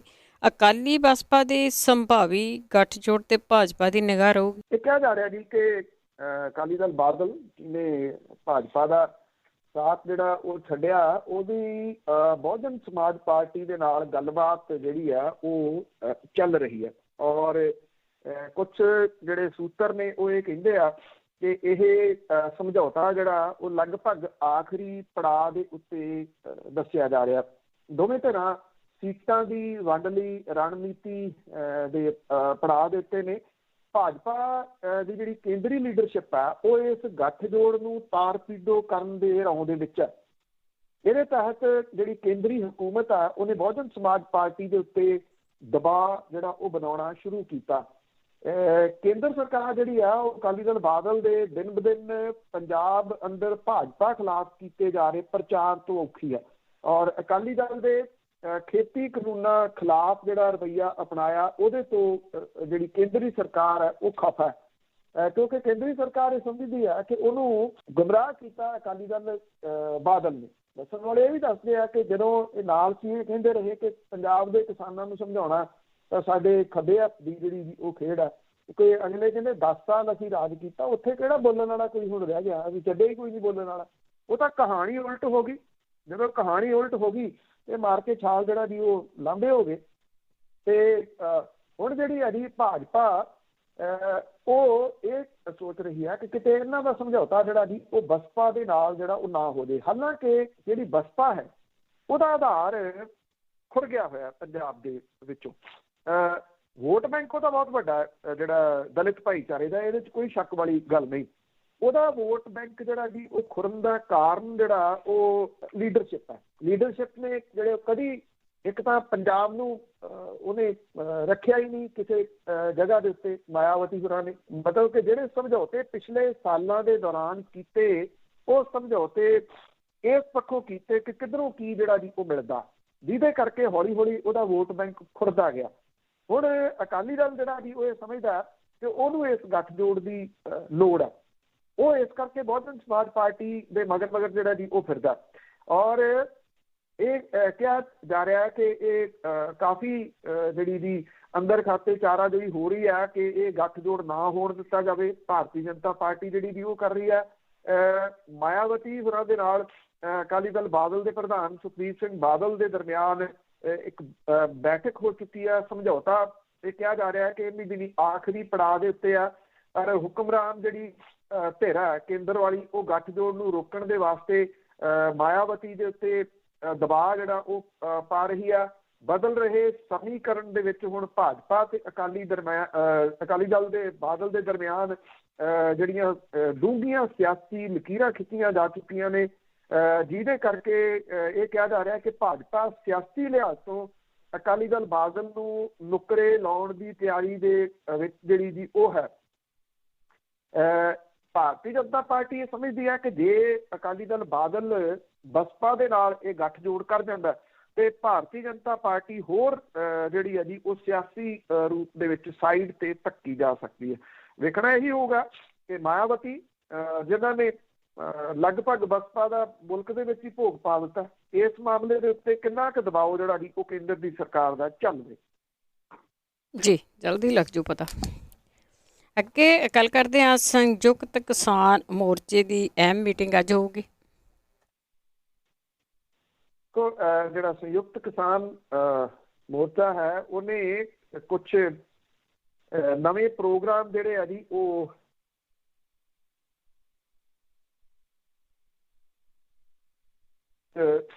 ਹੋਈ ਆ ਸਿੰਘੂ ਬਾਰਡਰ ਦੇ ਉੱਤੇ। ਅੱਜ ਜਿਹੜੀ ਆ 40 ਕਿਸਾਨ ਜਥੇਬੰਦੀਆਂ ਦੀ ਜਿਹੜੀ ਅਹਿਮ ਮੀਟਿੰਗ ਆ ਉਹ ਸਿੰਘੂ ਬਾਰਡਰ ਦੇ ਉੱਤੇ ਹੋਊਗੀ। ਸੰਯੁਕਤ ਕਿਸਾਨ ਮੋਰਚੇ ਦੇ ਵੱਲੋਂ ਥਾਂ ਥਾਂ ਦੇ ਉੱਤੇ ਕੀਤੀਆਂ ਜਾ ਰਹੀਆਂ ਮਹਾਂ ਪੰਚਾਇਤਾਂ ਤੇ ਉਹਨਾਂ ਨੂੰ ਮਿਲ ਰਿਹਾ ਜਿਹੜਾ ਵੱਡਾ ਹੁੰਗਾਰਾ ਹੈ, ਉਹਨੇ ਸੰਯੁਕਤ ਕਿਸਾਨ ਦੱਸਿਆ ਸੀ ਕਿ ਜਿਹੜੇ ਸੰਯੁਕਤ ਕਿਸਾਨ ਮੋਰਚੇ ਦੇ ਵੱਲੋਂ ਜਿਹੜੀਆਂ ਮਹਾਂ ਪੰਚਾਇਤਾਂ ਕੀਤੀਆਂ ਜਾ ਰਹੀਆਂ ਨੇ ਉਹਦੇ ਵਿੱਚ ਵੱਡਾ ਹੁੰਗਾਰਾ ਉਹਨੂੰ ਮਿਲ ਰਿਹਾ ਜੀ। ਨਾ ਸਿਰਫ ਹਰਿਆਣਾ ਤੇ ਉੱਤਰ ਪ੍ਰਦੇਸ਼ ਦੇ ਵਿੱਚ ਬਲਕਿ ਰਾਜਸਥਾਨ ਤੇ ਜਿਹੜੀ ਕੱਲ ਇੱਥੇ ਬਿਜਨੌਰ ਦੇ ਵਿੱਚ ਹੋਈ ਹੈ ਜੀ ਮਹਾਂ ਪੰਚਾਇਤ ਰੈਲੀ, ਉਹਦੇ ਵਿੱਚ ਵੀ ਬਹੁਤ ਵੱਡਾ ਜਿਹੜਾ ਜੀ ਉਹ ਇਕੱਠ ਹੋਇਆ। ਔਰ ਉੱਤਰਾਖੰਡ ਦੇ ਵਿੱਚ ਵੀ ਜਿਹੜਾ ਸੀਗਾ ਊਧਮ ਸਿੰਘ ਨਗਰ ਦੇ ਵਿੱਚ ਇਹ ਜਿਹੜੀ ਸੀ ਮਹਾਂ ਪੰਚਾਇਤ ਹੋਈ, ਔਰ ਉਹਨਾਂ ਨੇ ਜਿਹੜੇ ਟਕੈਤ ਨੇ ਉਹਨਾਂ ਨੇ ਇਹ ਗੱਲ ਕਹੀ ਕਿ ਕਿਸਾਨਾਂ ਦੀ ਘਰਾਂ ਨੂੰ ਵਾਪਸੀ ਉਦੋਂ ਹੋਊਗੀ ਜਦੋਂ ਉਹਨਾਂ ਦੀਆਂ ਮੰਗਾਂ ਦਾ ਹੱਲ ਜਿਹੜਾ ਜੀ ਉਹ ਹੋ ਜਾਊਗਾ। ਉਹਨਾਂ ਇੱਥੇ ਵੀ ਉਹ ਗੱਲ ਜਿਹੜੀ ਸੀ ਦੁਬਾਰਾ ਦੁਹਰਾਈ ਕਿ ਨਾ ਪੰਚ ਬਦਲਣਗੇ ਨਾ ਮੰਚ ਬਦਲੂਗਾ। ਉਹਨਾਂ ਨੇ ਕਿਹਾ ਕਿ ਸਿੰਘੂ ਬਾਰਡਰ ਜਿਹੜਾ ਉਹ ਵਿਸ਼ੇਸ਼ ਜਿਹੜਾ ਔਰ ਮੇਨ ਹੈੱਡ ਆਫਿਸ ਹੈ ਕਿਸਾਨਾਂ ਦੇ ਇਸ ਸੰਘਰਸ਼ ਦਾ, ਉੱਥੇ ਅੱਜ ਜਿਹੜੀ ਹੈ ਜੀ ਇਹ ਸੰਯੁਕਤ ਕਿਸਾਨ ਮੋਰਚੇ ਦੀ ਮੀਟਿੰਗ ਹੋਣੀ ਹੈ। ਇਹਦੇ ਵਿੱਚ 8 ਮਾਰਚ ਤੋਂ ਜਿਹੜਾ ਸ਼ੁਰੂ ਹੋ ਰਹੇ ਸੰਸਦੀ ਇਜਲਾਸ ਦੇ ਮੱਦੇਨਜ਼ਰ ਜਿਹੜਾ ਜੀ ਕੌਮੀ ਪੱਧਰ ਦੇ ਉੱਤੇ ਐਲਾਨ ਕਰਨ ਬਾਰੇ ਸਹਿਮਤੀ ਜਿਹੜੀ ਹੈ ਜੀ ਉਹ ਬਣੀ ਆ। ਔਰ ਇਹ ਵੀ ਜਿਹੜਾ ਕਿਹਾ ਜਾ ਰਿਹਾ ਹੈ ਕਿ ਜਿੱਥੇ ਜਿੱਥੇ ਚੋਣਾਂ ਹੋ ਰਹੀਆਂ ਨੇ ਉਸ ਜਗ੍ਹਾ ਦੇ ਉੱਤੇ ਕਿਸਾਨ ਭਾਈਚਾਰੇ ਦੀ ਜਿਹੜੀ ਆ ਆਗੂਆਂ ਦੀ ਸ਼ਮੂਲੀਅਤ ਦੇ ਉੱਤੇ ਚਰਚਾ ਜਿਹੜਾ ਉਹ ਹੋਊਗੀ। ਖਾਸ ਤੌਰ ਦੇ ਉੱਤੇ ਪੱਛਮੀ ਬੰਗਾਲ, ਕੇਰਲਾ ਤੇ ਅਸਮ ਦੇ ਵਿੱਚ ਜਿਹੜੇ ਕਿਸਾਨ ਨੇ ਉਹ ਕਿਹੜੇ ਤਰੀਕੇ ਦੇ ਨਾਲ ਆਗੂ ਜਿਹੜੇ ਕਿਸਾਨ ਆਗੂ ਨੇ ਉੱਥੇ ਜਾ ਕੇ ਭਾਜਪਾ ਦਾ ਵਿਰੋਧ ਕਰਨਗੇ, ਇਹਦੇ ਉੱਤੇ ਅਹਿਮ ਗੱਲਬਾਤ ਜਿਹੜੀ ਹੈ ਜੀ ਉਹ ਹੋਊਗੀ। ਕਿਉਂਕਿ ਇੱਥੇ ਜੇ ਪੱਛਮੀ ਬੰਗਾਲ ਦੀ ਆਪਾਂ ਗੱਲ ਕਰੀਏ ਤਾਂ ਪੱਛਮੀ ਬੰਗਾਲ ਦੇ ਵਿੱਚ ਅੱਡੀ ਚੋਟੀ ਦਾ ਜ਼ੋਰ ਜਿਹੜਾ ਜੀ ਉਹ ਲਾ ਰਹੀ ਆ ਭਾਰਤੀ ਜਨਤਾ ਪਾਰਟੀ। ਉਹਨੂੰ ਉੱਥੇ ਰੋਕਣ ਦੇ ਵਾਸਤੇ ਜਿਹੜਾ ਜੀ ਉਹ ਕਿਸਾਨ ਆਗੂ ਵਿਉਂਤ ਬਣਾਉਣਗੇ ਕਿ ਕਿਹੜੇ ਤਰੀਕੇ ਦੇ ਨਾਲ ਉੱਥੇ ਉਹਦਾ ਵਿਰੋਧ ਜਿਹੜਾ ਉਹ ਕੀਤਾ ਜਾ ਸਕੇ। ਇਹ ਕਿਹਾ ਜਾ ਰਿਹਾ ਕਿ ਉੱਥੇ ਇੱਕ ਮਹਾ ਰੈਲੀ ਜਿਹੜੀ ਹੋਣ ਜਾ ਰਹੀ ਹੈ ਜਿਹਦੇ ਵਿੱਚ ਇਹ ਕਿਸਾਨ ਆਗੂ ਜਿਹੜਾ ਜਾ ਕੇ ਸ਼ਮੂਲੀਅਤ ਕਰਨਗੇ। ਤੇ ਇਹਦੇ ਸੰਬੰਧੀ ਸੰਯੁਕਤ ਮੋਰਚਾ ਔਰ ਅਗਲੇ ਦਿਨਾਂ ਦੇ ਜਿਹੜੀ ਰਣਨੀਤੀ ਹੈ ਉਹ ਬਣਾਈ ਜਾਊਗੀ ਕਿ ਕਿਹੜੇ ਤਰੀਕੇ ਦੇ ਨਾਲ ਇਸ ਸੰਘਰਸ਼ ਨੂੰ ਹੋਰ ਤਿੱਖਿਆਂ ਕੀਤਾ ਜਾਵੇ। ਕਿਉਂਕਿ ਜਿੱਥੇ ਜਿੱਥੇ ਵੀ ਇਹ ਮਹਾ ਪੰਚਾਇਤਾਂ ਹੋਈਆਂ ਨੇ ਉੱਥੇ ਉੱਥੇ ਕਿਸਾਨਾਂ ਨੂੰ ਜਿਹੜਾ ਸੱਦਾ ਦਿੱਤਾ ਗਿਆ ਉਹ ਇਹੀ ਦਿੱਤਾ ਗਿਆ ਕਿ ਉਹ ਆਪਣੇ ਟਰੈਕਟਰਾਂ ਨੂੰ ਤਿਆਰ ਰੱਖਣ ਤੇ ਸੰਯੁਕਤ ਮੋਰਚੇ ਦੇ ਵੱਲੋਂ ਅਗਲੀ ਜਿਹੜੀ ਕਾਲ ਹੈ ਉਹਦਾ ਇੰਤਜ਼ਾਰ ਕਰਨ। ਜੀ ਚਲੋ ਦੇਖੋ ਜਾਂਦੇ ਆ ਕਿਸ ਤਰ੍ਹਾਂ ਕੀ ਹੁੰਦਾ। ਅੱਗੇ ਗੱਲ ਕਰਦੇ ਆ ਜੀ ਅਗਲੇ ਆਖਰੀ ਸਵਾਲ ਦੀ। ਤੇ ਜੇ ਸਰੋਤੇ ਤੁਹਾਡਾ ਕੋਈ ਸਵਾਲ ਹੈ ਤਾਂ ਤੁਸੀਂ ਕਾਲ ਕਰ ਸਕਦੇ ਹੋ 4082725200 408 272 5200। ਅਖੀਰ ਦੇ ਵਿੱਚ ਕਿਸਾਨ ਆਗੂਆਂ ਵੱਲੋਂ ਕਰੋਨਾ ਦਾ ਟੀਕਾ ਲਵਾਉਣ ਤੋਂ ਨਾ ਕੀਤੀ ਗਈ ਹੈ। ਦੇਖੋ ਜਿਹੜੇ ਖੇਤੀ ਕਾਨੂੰਨਾਂ ਦੇ ਖਿਲਾਫ ਦਿੱਲੀ ਦੀਆਂ ਸਰਹੱਦਾਂ ਦੇ ਉੱਤੇ ਡਟੇ ਜਿਹੜੇ ਕਿਸਾਨਾਂ ਦੀ ਨੁਮਾਇੰਦਗੀ ਕਰਦੇ ਜਿਹੜੇ ਆਗੂ ਨੇ ਉਹਨਾਂ ਨੇ ਇਹ ਕਰੋਨਾ ਦੇ ਖਿਲਾਫ ਜਿਹੜਾ ਟੀਕਾਕਰਨ ਸ਼ੁਰੂ ਹੋਇਆ ਉਸ ਦੇ ਸੰਦਰਭ ਦੇ ਵਿੱਚ ਇਹ ਗੱਲ ਕਹੀ ਆ ਕਿ ਉਹ ਕਰੋਨਾ ਵਾਇਰਸ ਤੋਂ ਨਹੀਂ ਡਰਦੇ, ਨਾ ਉਹ ਟੀਕੇ ਲਵਾਉਣਗੇ। ਆਗੂਆਂ ਨੇ ਇਹ ਵੀ ਸਾਫ਼ ਕੀਤਾ ਕਿ ਜੇ ਮੋਰਚਿਆਂ ਦੇ ਉੱਤੇ ਡਟੇ ਲੋਕ ਕੋਈ ਵੀ ਕਿਸਾਨ ਆਪਣੇ ਪੱਧਰ ਦੇ ਉੱਤੇ ਟੀਕੇ ਲਵਾਉਣਾ ਚਾਹੇ, ਇਹ ਜਿਹੜੀ ਵੈਕਸੀਨੇਸ਼ਨ ਹੋ ਰਹੀ ਆ ਤਾਂ ਇਹ ਉਹਦੀ ਆਪਣੀ ਨਿੱਜੀ ਚੋਣ ਹੋਊਗੀ। ਬਲਵੀਰ ਸਿੰਘ ਰਾਜੇਵਾਲ ਹੋਰਾਂ ਨੇ ਕਿਹਾ ਕਿ ਮੈਨੂੰ ਕਿਸੇ ਟੀਕੇ ਦੀ ਲੋੜ ਨਹੀਂ ਆ। ਉਹਨਾਂ ਨੇ ਕਿਹਾ ਕਿ ਅਸੀਂ ਕਰੋਨਾ ਨੂੰ ਮਾਰ ਦਿੱਤਾ ਔਰ ਕਿਸਾਨਾਂ ਦੀ ਰੋਗਾਂ ਦੇ ਨਾਲ ਲੜਨ ਦੀ ਸ਼ਕਤੀ ਮਜ਼ਬੂਤ ਹੁੰਦੀ ਆ ਕਿਉਂਕਿ ਉਹ ਹੱਡ ਭੰਨਵੀਂ ਜਿਹੜੀ ਮਿਹਨਤ ਆ ਉਹ ਕਰਦੇ ਨੇ। ਕਿਸਾਨ ਕਰੋਨਾ ਵਾਇਰਸ ਤੋਂ ਜਿਹੜਾ ਜੀ ਉਹ ਨਹੀਂ ਡਰਦੇ। ਕਿਸਾਨ ਆਗੂ ਜਿਹੜੇ ਉਗਰਾਹਾਂ ਗਰੁੱਪ ਦੇ ਜੋਗਿੰਦਰ ਸਿੰਘ ਉਗਰਾਹਾਂ ਨੇ ਉਹਨਾਂ ਨੇ ਇਹ ਗੱਲ ਕਹੀ ਕਿ ਖੇਤੀ ਕਾਨੂੰਨਾਂ ਦੇ ਖਿਲਾਫ ਲੜਾਈ ਤੋਂ ਧਿਆਨ ਲਾਂਭੇ ਕਰਨ ਦੇ ਵਾਸਤੇ ਕਰੋਨਾ ਦਾ ਡਰ ਪਾਇਆ ਜਾ ਰਿਹਾ। ਉਹਨਾਂ ਨੇ ਕਿਹਾ ਕਿ ਕਿਸਾਨਾਂ ਲਈ ਕੋਈ ਕਰੋਨਾ ਨਹੀਂ ਹੈ, ਮੈਂ ਕਰੋਨਾ ਦਾ ਟੀਕਾ ਨਹੀਂ ਲਵਾਉਣਾ, ਪਰ ਅਸੀਂ ਕਿਸੇ ਹੋਰ ਨੂੰ ਇਹ ਨਹੀਂ ਕਹਾਂਗੇ ਕਿ ਉਹ ਟੀਕਾ ਨਾ ਲਵਾਏ। ਇੱਕ ਜਿਹੜੇ ਆਗੂ ਨੇ ਕੁਲਵੰਤ ਸਿੰਘ ਸੰਧੂ ਉਹਨਾਂ ਨੇ ਵੀ ਇਹ ਗੱਲ ਕਹੀ ਕਿ ਉਹ ਟੀਕਾ ਲਵਾਉਣ ਤੋਂ ਇਨਕਾਰੀ ਨੇ। ਗਾਜ਼ੀਪੁਰ ਬਾਰਡਰ ਦੇ ਉੱਤੇ ਜਿਹੜਾ ਮੋਰਚਾ ਉੱਥੇ ਰਕੇਸ਼ ਟਕੈਤ ਹੋਰਾਂ ਦੇ ਜਿਹੜੇ ਮੀਡੀਆ ਇੰਚਾਰਜ ਨੇ ਉਹਨੇ ਇਹ ਕਿਹਾ ਕਿ ਜੇ ਜਿਹੜਾ ਸਥਾਨਕ ਪ੍ਰਸ਼ਾਸਨ ਹੈ ਉਹ ਪ੍ਰਦਰਸ਼ਨਕਾਰੀ ਕਿਸਾਨਾਂ ਦੀ ਟੀਕੇ ਦਾ ਪ੍ਰਬੰਧ ਕਰਦਾ ਹੈ, ਸਾਨੂੰ ਉਹ ਕਹਿੰਦੇ ਇਹਦੇ ਨਾਲ ਕੋਈ ਦਿੱਕਤ ਨਹੀਂ ਜੇ ਕੋਈ ਲਵਾਉਣੇ ਚਾਹੁੰਦਾ ਹੈ। ਮਤਲਬ ਕਿ ਇੱਕੋ ਜਿਹੀ ਗੱਲ ਜਿਹੜੀ ਆ ਉਹ ਸਾਰੇ ਕਿਸਾਨ ਆਗੂਆਂ ਨੇ ਕੀਤੀ ਹੈ ਕਿ ਅਸੀਂ ਇਹ ਕਰੋਨਾ ਦੇ ਟੀਕੇ ਜਿਹੜੇ ਜੀ ਉਹ ਨਹੀਂ ਲਵਾਉਣੇ। ਕਿਉਂਕਿ ਇਸ ਵੇਲੇ ਜਿਹੜਾ ਜੀ ਜਿਵੇਂ ਜਿਵੇਂ ਵੈਕਸੀਨੇਸ਼ਨ ਦਾ ਜਿਹੜਾ ਜੀ ਦੌਰ ਚੱਲ ਰਿਹਾ ਤਿਉਂ ਤਿਉਂ ਕਰੋਨਾ ਦੇ ਕੇਸਾਂ ਦੀ ਜਿਹੜੀ ਕਹਾਣੀ ਹੈ ਉਹ ਵੀ ਵੱਡੇ ਪੱਧਰ ਦੇ ਉੱਤੇ ਚੱਲ ਰਹੀ ਹੈ। ਇੰਨਾ ਜ਼ਰੂਰ ਹੈ ਕਿ ਪਿਛਲੇ ਦਿਨੀ ਜਿਹੜੇ 2 ਮੰਤਰੀ ਸੀਗੇ ਉਹ ਰਾਮਦੇਵ ਦੇ ਟੀਕੇ ਦੀ ਮਸ਼ਹੂਰੀ ਕਰਦੇ ਫਿਰਦੇ ਸੀ ਤੇ ਜਦੋਂ ਆਪ ਲਵਾਉਣ ਦੀ ਗੱਲ ਆਈ ਤੇ ਉਹਦੇ ਵਾਲਾ ਟੀਕਾ ਨਹੀਂ ਲਵਾਇਆ ਜੀ। ਜਾਂ ਤਾਂ ਜੇ ਉਹਦੇ ਵਾਲਾ ਟੀਕਾ ਲਵਾ ਲੈਂਦੇ ਤੇ ਫਿਰ ਤਾਂ ਉਹਦੀ ਮਸ਼ਹੂਰੀ ਜਿਹੜੀ ਉਹ ਜ਼ਿਆਦਾ ਹੋ ਜਾਂਦੀ। ਮਤਲਬ ਕਿ ਸਿਰਫ ਮਸ਼ਹੂਰੀ ਲੋਕਾਂ ਦੇ ਵਾਸਤੇ ਕੀਤੀ ਜਾ ਰਹੀ ਸੀਗੀ। ਜੇ ਹੁਣ ਇਹ ਕਰ ਦਿੱਤਾ ਜਾਵੇ, ਜੇ ਆਤਮ ਨਿਰਭਰ ਵਾਲੀ ਗੱਲ ਆ, ਤੇ ਆਤਮ ਨਿਰਭਰ ਫਿਰ ਰਾਮਦੇਵ ਵਾਲੇ ਟੀਕੇ ਦੇ ਉੱਤੇ ਹੋ ਜਾਣ, ਉਹ ਬੈਟਰ ਰਹੂਗਾ। ਉਹਦੇ ਉੱਤੇ ਨਹੀਂ ਆਤਮ ਨਿਰਭਰ ਹੋ ਰਹੇ। ਉਹ ਜਿਹੜਾ ਲਵਾਇਆ ਜਾ ਰਿਹਾ ਦੂਸਰਾ ਟੀਕਾ ਲਵਾਇਆ ਜਿਹੜਾ ਦੀ ਜਾ ਰਿਹਾ, ਜਿਹਨੂੰ ਲੈ ਕੇ ਲੋਕਾਂ ਦੇ ਮਨਾਂ ਦੇ ਵਿੱਚ ਵੀ ਕਈ ਕਿਸਮ ਦੇ ਡਾਊਟ ਜਿਹੜੇ ਆ ਜੀ ਉਹ ਖੜੇ ਹੋ ਰਹੇ ਆ, ਜਿਹਦੇ ਕਰਕੇ ਕਿਸਾਨ ਆਗੂਆਂ ਨੇ ਇਹ ਗੱਲ ਜਿਹੜੀ ਆ ਜੀ ਉਹ ਕਹੀ ਆ, ਉਹਨਾਂ ਨੇ ਟੀਕਾ ਨਹੀਂ ਲਵਾਉਣਾ। ਜੇ ਕਿਸੇ ਨੇ ਲਵਾਉਣਾ ਉੱਥੇ ਸੰਘਰਸ਼ ਤੇ ਬੈਠੇ ਵਿਅਕਤੀ ਨੇ, ਤੇ ਉਹਨਾਂ ਦੀ ਆਪਣੀ ਚੋਇਸ ਹੋ ਸਕਦੀ ਹੈ। ਕੁਲ ਜੀ ਕਰੋਨਾ ਦਾ ਤਾਂ ਪਰਛਾਵਾਂ ਵੀ ਨਹੀਂ ਦਿਸਿਆ ਉੱਥੇ। ਟੀਕਾ ਸ਼ਾਇਦ ਠੀਕ ਹੈ, ਜਦੋਂ ਸਭ ਕੁਝ ਠੀਕ ਹੋ ਗਿਆ ਲਵਾ ਲੈਣ। ਆਸਰ ਤੇ ਆਉਂਦੇ ਆ ਇੱਕ ਬ੍ਰੇਕ ਤੋਂ ਬਾਅਦ। ਜੇ ਤੁਹਾਡਾ ਕੋਈ ਸਵਾਲ ਹੈ ਤੁਸੀਂ ਕਾਲ ਕਰਕੇ ਪੁੱਛ ਸਕਦੇ ਹਾਂ 4082725200। ਇੱਕ ਬ੍ਰੇਕ ਤੋਂ ਬਾਅਦ ਪੰਜਾਬੀ ਰੇਡੀਓ USA ਸੁਣ ਰਹੇ ਸਾਰੇ ਸਰੋਤਿਆਂ ਦਾ ਇੱਕ ਵਾਰੀ ਫਿਰ ਸਵਾਗਤ ਕਰਦੇ। ਤੁਸੀਂ ਜੁੜੇ ਹੋ ਪੰਜਾਬੀ ਰੇਡੀਓ USA ਦੇ ਨਾਲ। ਇਸ ਭਾਗ ਦੇ ਵਿੱਚ ਜੇ ਤੁਹਾਡਾ ਕੋਈ ਕੁਐਸਚਨ ਹੈ ਤੁਸੀਂ ਕਾਲ ਕਰ ਸਕਦੇ ਹੋ 4082725200। ਸਟੂਡੀਓ ਦਾ ਫੋਨ ਨੰਬਰ ਹੈ। ਦੁਆਰਾ ਜੁੜ ਚੁੱਕੇ ਨੇ ਸਾਡੇ ਨਾਲ ਬਲਤੇਜ ਪੰਨੂ ਜੀ, ਇੱਕ ਵਾਰੀ ਫਿਰ ਸਵਾਗਤ ਹੈ। ਮਿਹਰਬਾਨੀ ਜੀ, ਧੰਨਵਾਦ। ਸਾਡੇ ਨਾਲ ਜੁੜੇ ਹੋਏ ਨੇ ਸੁਰਿੰਦਰ ਸਿੰਘ ਜੀ ਸ਼ੇਰਗਿੱਲ। ਹਾਂਜੀ ਭੈਣ ਜੀ ਤੇ ਪੰਨੂ ਸਾਹਿਬ, ਸਾਰੇ ਸਰੋਤਿਆਂ ਨੂੰ ਸਤਿ ਸ੍ਰੀ ਅਕਾਲ ਜੀ। ਸਤਿ ਸ੍ਰੀ ਅਕਾਲ। ਸਤਿ ਸ਼੍ਰੀ ਅਕਾਲ ਜੀ। ਸਤਿ ਸ਼੍ਰੀ ਅਕਾਲ ਪੰਨੂ ਸਾਹਿਬ, ਜਿੱਦਾਂ ਹੁਣ ਸੰਘਰਸ਼ ਚੱਲ ਰਿਹਾ ਆ, ਲੋਕ ਉੱਥੇ ਬੈਠੇ ਆ ਵਿਚਾਰੇ ਬਹੁਤ ਚਿਰਾਂ ਦੇ, ਤੇ ਇੱਧਰ ਪਾਰਟੀਆਂ ਦਾ ਵੀ ਪਤਾ ਲੱਗ ਗਿਆ ਵੀ ਕਿੰਨਾ ਕੁ ਕੀ ਕਰਦਾ, ਅੰਦਰੋਂ ਕੀ ਕਰਦਾ, ਬਾਹਰੋਂ ਕੀ ਕਰਦਾ। ਕੀ ਤੁਹਾਡੇ ਮਨ ਦੇ ਹਿਸਾਬ ਨਾਲ, ਤੁਸੀਂ ਜਾਣਦੇ ਹਟਿਆ ਬਹੁਤ ਤੁਹਾਨੂੰ ਨੌਲੇਜ ਹੁੰਦੀ ਆ ਭਈ, ਕੀ ਇਹ ਲੋਕ ਇਹਨਾਂ ਪਾਰਟੀਆਂ ਦੇ ਚੱਕਰੀ ਵਿੱਚੋਂ ਨਿਕਲ ਸਕੂਗੇ ਤੇ ਅੰਦੋਲਨ ਤੋਂ ਬਾਅਦ ਫਿਰ ਇਹਨਾਂ ਦੇ ਡੰਡਿਆਂ 'ਚ ਝੰਡੇ ਪਾ ਕੇ ਅਕਾਲੀਆਂ ਦੇ ਤੇ ਕੋਈ ਕਾਂਗਰਸੀਆਂ ਦੇ ਕੋਈ ਆਪ ਦੇ ਫਿਰੂਗਾ ਜੀ? ਇਹਦੇ ਬਾਰੇ ਥੋੜ੍ਹਾ ਜਿਹਾ ਦੱਸਿਓ ਖਿਆਲ ਨਾਲ ਜੀ। ਦੇਖੋ, ਇਸ ਤਰ੍ਹਾਂ ਹੈ ਕਿ ਰਾਤੋਂ ਰਾਤ ਤਾਂ ਕਦੀ ਵੀ ਕੁਛ ਨਹੀਂ ਜਿਹੜਾ ਜੀ ਉਹ ਬਦਲਦਾ ਹੁੰਦਾ।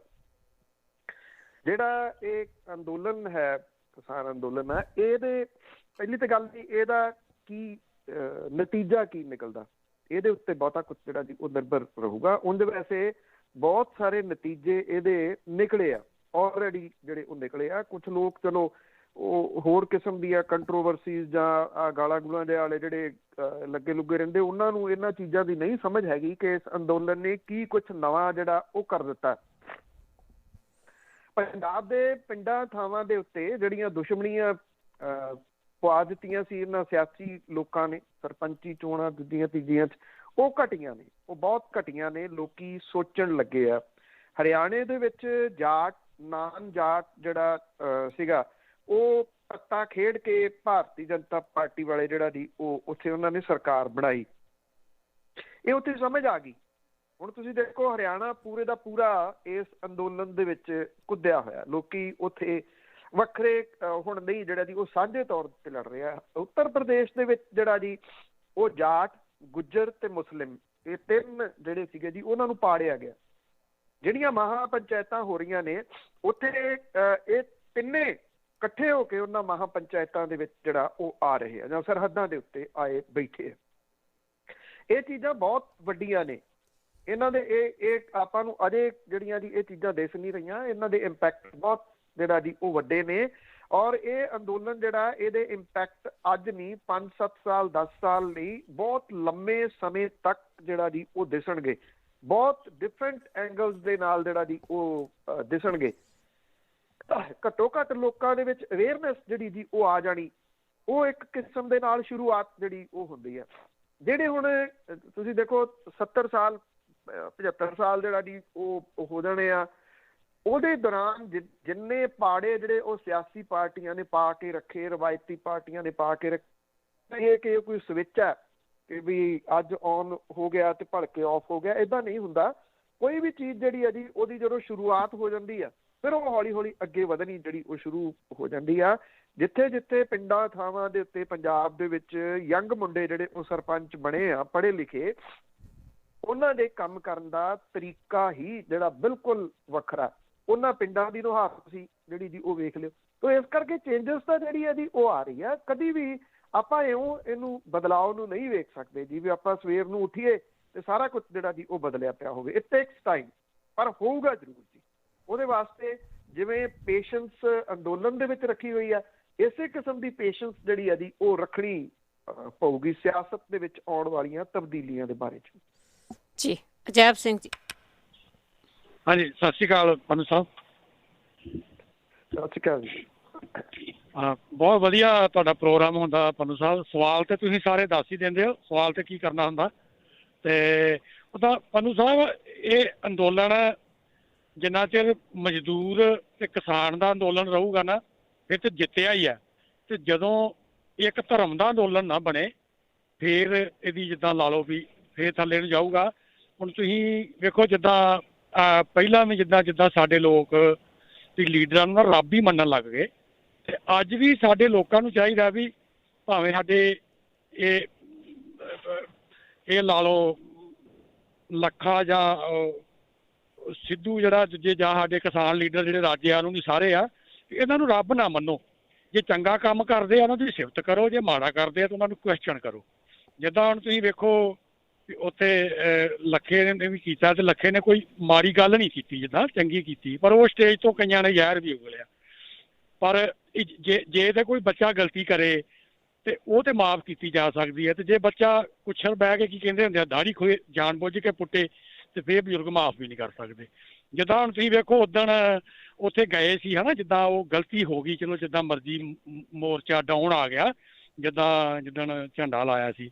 ਪਰ ਜੇ ਕਿਤੇ ਪੰਨੂ ਸਾਹਿਬ ਉਦਣ ਉੱਥੇ ਜਿੱਦਾਂ ਸੰਗਤ ਚਲੀ ਗਈ ਸੀ ਨਾ, ਉੱਥੇ ਸ਼ਾਂਤੀਪੂਰਨ ਕਿਤੇ ਧਰਨਾ ਉੱਥੇ ਲੱਗ ਜਾਂਦਾ ਨਾ, ਝੰਡਾ ਨਾ ਲਾਉਂਦੇ ਤੇ ਧਰਨਾ ਲੱਗ ਜਾਂਦਾ, ਤੇ ਮੋਰਚੇ ਦਾ ਮੂੰਹ ਮੁਹਾਂਦਰਾ ਹੀ ਹੋਰ ਹੋਣਾ। Thank you. ਦੇਖੋ, ਆਪੋ ਆਪਣੀ ਸੋਚ ਹੈ। ਤੁਸੀਂ ਇਹ ਕਹਿ ਸਕਦੇ ਆ ਦੂਰ ਬੈਠੇ ਕਿ ਮੋਰਚੇ ਦਾ ਮੂੰਹ ਮਹਾਂਦਰਾ ਹੋਰ ਹੋਣਾ ਸੀਗਾ। ਜਿਹੜੀ 27 ਤੇ 28 ਤਰੀਕ ਵਾਲੀ ਰਾਤ ਸੀਗੀ ਨਾ ਜੀ, ਉਹਦਾ ਮੂੰਹ ਮੁਹਾਂਦਰਾ ਕਿਹੋ ਜਿਹਾ ਬਣ ਜਾਣਾ ਸੀ, ਤੁਸੀਂ ਜਦ ਬਣ ਰਿਹਾ ਸੀਗਾ ਤੁਸੀਂ ਸੋਚ ਵੀ ਨਹੀਂ ਸਕਦੇ। ਸਰਹੱਦਾਂ ਦੇ ਉੱਤੇ ਜਿਹੜੀਆਂ ਮਾਵਾਂ ਭੈਣਾਂ ਧੀਆਂ ਬੈਠੀਆਂ ਨੇ, ਉਹਨਾਂ ਲੋਕਾਂ ਨੂੰ ਪੁੱਛੋ ਕਿ ਉਸ ਰਾਤ ਟਰਾਲੀਆਂ ਦੇ ਦੁਆਲੇ ਪਹਿਰੇ ਕਿਹੋ ਜਿਹੇ ਦੇਣੇ ਪਏ ਸੀ, ਜਿੱਥੇ ਭੀੜਾਂ ਆ ਕੇ ਖੜ ਗਈਆਂ ਸੀਗੀਆਂ।